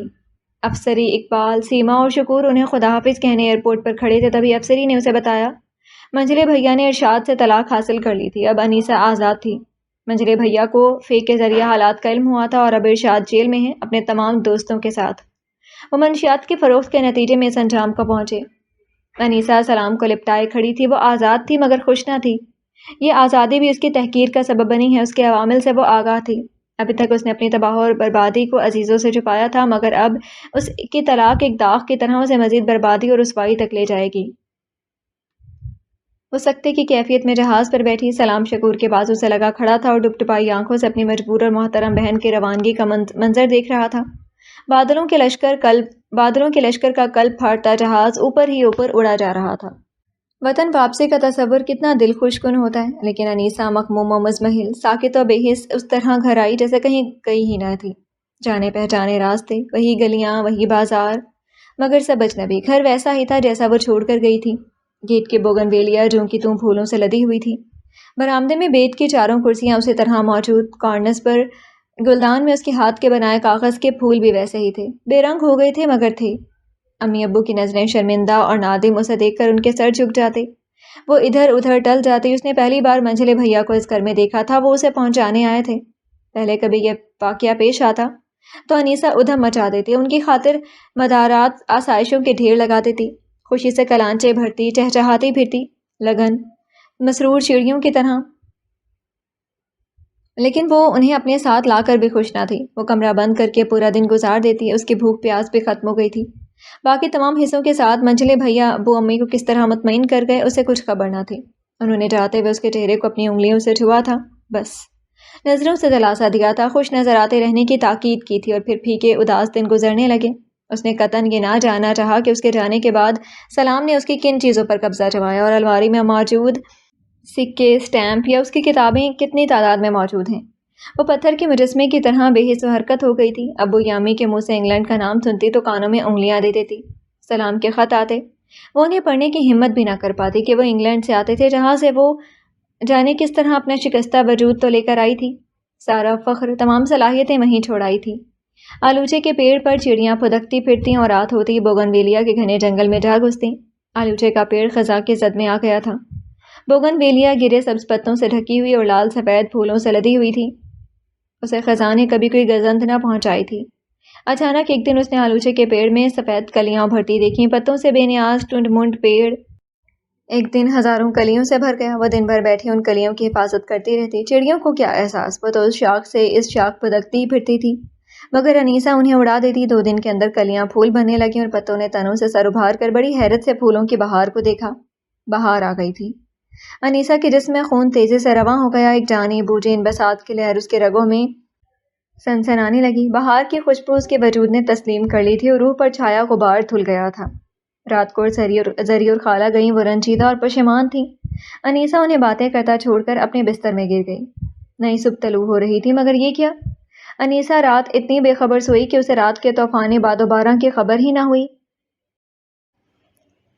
صبح وہ حسب معمول سفید پھولوں کی بہار دیکھنے باہر نکلی تو ماحول میں غم و اندوہ کی فریادیں گونج رہی تھیں اور سردی سے ٹھٹھرتی ادھر سے ادھر چھپنے کی کوشش کر رہی تھی۔ آلوچے کے سارے پھولوں کی پنکھڑیاں سبز گھاس پر بکھری تھیں، لان میں چاندنی سے چٹک رہی تھی۔ انیسہ دم بخود اپنے دھڑکتے دل کو قابو کرنے کی صحیح کرنے لگی۔ پھولوں کی زبان سے بہار کا مزہ پا کر بھی وہ کھل اٹھی تھی، مگر پنکھڑیوں کی تباہی نے اس کے بدن میں زلزلے برپا کر دیے تھے۔ امی نے اسے تسلی دی، ابھی تو بہت سی کلیاں باقی ہیں، ابھی اور پھول کھلیں گے۔ دیکھو پھول کی پتیاں بکھر گئی ہیں مگر کلیاں تنی میں قائم ہیں۔ بارش بھی عطیہ خداوندی ہے بیٹی، اور بہار بھی، کتنے ہی طوفان کیوں نہ آئیں بہار کو نہیں روک سکتے، یہ تو ابتدا ہے۔ ان پھولوں کے بعد پھلوں کی باری آئے گی، مجھے یقین ہے اس سال بہت پھل لگے گا۔ انیسہ گمسم سی کھڑی تھی، اس کی آنکھیں ویران تھیں، حالانکہ صبح بہت نکھری تھی۔ ماحول میں چڑیوں کی فریاد کے سوا اور کوئی غم کا تاثر نہ تھا۔ زمین سے پانی اور گیلی مٹی کی خوشبو اٹھ رہی تھی، اور پچھلے صحن سے دن کے راجا کے پھولوں کی بھینی بھینی خوشبو پھیل رہی تھی۔ وہ افسوس کے عالم میں آلوچے کے پیڑ کو دیکھتی رہی۔ ہاں ابھی کلیاں باقی تھیں۔ اچانک اس کی نظر بوگن ویلیا پر گئی۔ شاخیں کچھ جھک گئی تھیں اور چڑیوں کا گھونسلہ شاخوں میں لٹک رہا تھا، بھیگ کر ناکارہ ہو گیا تھا۔ بارش پھر شروع ہوئی اور چڑیوں میں افراتفری پھیل گئی۔ چند چڑیاں برآمدے میں آ گئے، تبھی چھت پر سے ایک بھیگی ہوئی سکڑی ہوئی چڑیا زمین پر آ گری۔ شاید کسی چڑیا نے اسے جگہ لینے کے لیے نیچے پھینک دیا تھا، اور آنن فانن کالے بلے نے زکن بھری چڑیا نا طاقتی کے باعث اڑ نہ سکی۔ انیسہ کے منہ سے طویل چینخ نکلی، وہ اس کی طرف لپکی بھی، مگر بلا اسے منہ میں دبا کر بھاگ گیا۔ چینخیں تواتر سے بلند ہو رہی تھیں۔ امی حیران اور پریشان تھیں۔ لندن آنے کے بعد انیسہ نے اسے ایسا دم سادھا تھا کہ کوشش پر بھی کچھ بولتی ہی نہیں تھی، مگر آج اس کے وجود میں کون سی توڑ پھوڑ ہو رہی تھی وہ یہ نہ جان سکی۔ امی، ابو، خالہ، زری سب اس کے گرد جمع تھے۔ گلوکوز، کورامین، خمیرہ، آن کی آن میں ہر دوا مہیا ہو گئی۔ بلا چڑیا کو لے گیا، خالہ اسے پکڑو، مار دے گا، بس یہی الفاظ اس کے منہ سے ادا ہو رہے تھے۔ چڑیا کو بچا لیجیے، چڑیا کو۔ انیسہ کا رنگ سفید ہو گیا، چینخیں حلق میں پھنسنے لگیں تو وہ گر گئی۔ گھونسلہ، وہ بڑبڑا رہی تھی۔ زری جو اس کی پہلی چینخ پر ہی بلے کے پیچھے دوڑی تھی، ہنستی ہوئی آئی اور اسے سہلانے لگی۔ امی سمجھا رہی تھی، بیٹی حوصلہ کرو، گھونسلہ اور بن جائے گا، وہ بنا لے گی۔ وہ اسے بلا لے گیا، زری مسکرا کر بولی۔ ارے کہاں لے گیا بلا، تمہاری چینخوں سے اتنا گھبرایا وہ کہ چڑیا اس کے منہ سے چھوٹ گئی، وہ تو چھلانگ لگا کر چھجے پر جا بیٹھا۔ چڑیا سیڑھی پر پڑی رہ گئی۔ میں جو اٹھانے کو بڑھی تو وہ لوٹ پوٹ کر پھر سے اڑ گئی۔ انیسہ اسے دیکھتی رہی، یہاں تک کہ اس کی آنکھیں لبالب آنسوؤں سے بھر گئیں۔ وہ کہاں گئی؟ اس نے چپکے سے پوچھا۔ تم مجھے بہلا رہی ہو؟ نہیں انی، میں جھوٹ نہیں بولوں گی، چڑیا اڑ گئی ہے اپنا نیا گھر بنانے۔ ایسے طوفان تو آتے رہتے ہیں، پرندوں سے سبق لینا چاہیے، کس طرح تباہ و برباد ہوتے ہیں، ہمت نہیں ہارتے۔ ایک تم ہو، مجبوری اور بے کسی اور مظلومیت کا شکار۔ انیسہ بلبلا کر رو دی۔ کیا میں ہوں نہیں؟ بنتی ہوں۔ ہاں بنتی ہو، شکر ادا نہیں کرتی، آزاد ہو، آزاد فضا کی باسی ہو۔ چلو اٹھو، نہاؤ، کپڑے بدلو، حلیہ درست کرو۔ انیسہ اسے دیکھتی رہی، الجھی نظروں میں سوالیہ نشان لیے۔ میں نے تم سے کہا تھا نا، اب جب ملوں گی تو تم سے کی گئی زیادتی کی تلافی کروں گی۔ میں اپنا وعدہ نبھانے خاص طور پر آئی ہوں۔ سچ انی، دوپہر کو بھائی جان آ جائیں گے، میں، امی اور سرور بھائی جان، ہم سب نے تمہارے ساتھ غلط فہمی کی بنیاد پر انجانے میں ایک زیادتی کر ڈالی تھی، مگر اب سب ٹھیک ہے۔ تمہارے صبر کا اجر تو ملنا چاہیے، اور بے گناہی کی سزا بھی۔ اس سزا میں عمر قید ہوگی۔ سرور بھائی بہت جلدی میں ہیں، اس سزا کا اطلاق آج ہی تم پر لاگو ہوتے دیکھنا چاہتے ہیں۔ وہ انیسہ کو گھسیٹے لیے جا رہی تھی، پہلی سیڑھی، دوسری سیڑھی۔ انیسہ کے قدم بالکل سیدھے پڑ رہے تھے، گو اس کا دل ہواؤں میں پرواز کر رہا تھا۔ آج اس پر انکشاف ہوا، اس نے اتنی کڑی سزا محض سرور سے کی ہوئی بدعہدی کی بنا پر اور اس سے بد اعتمادی کے جرم میں جھیلی ہے۔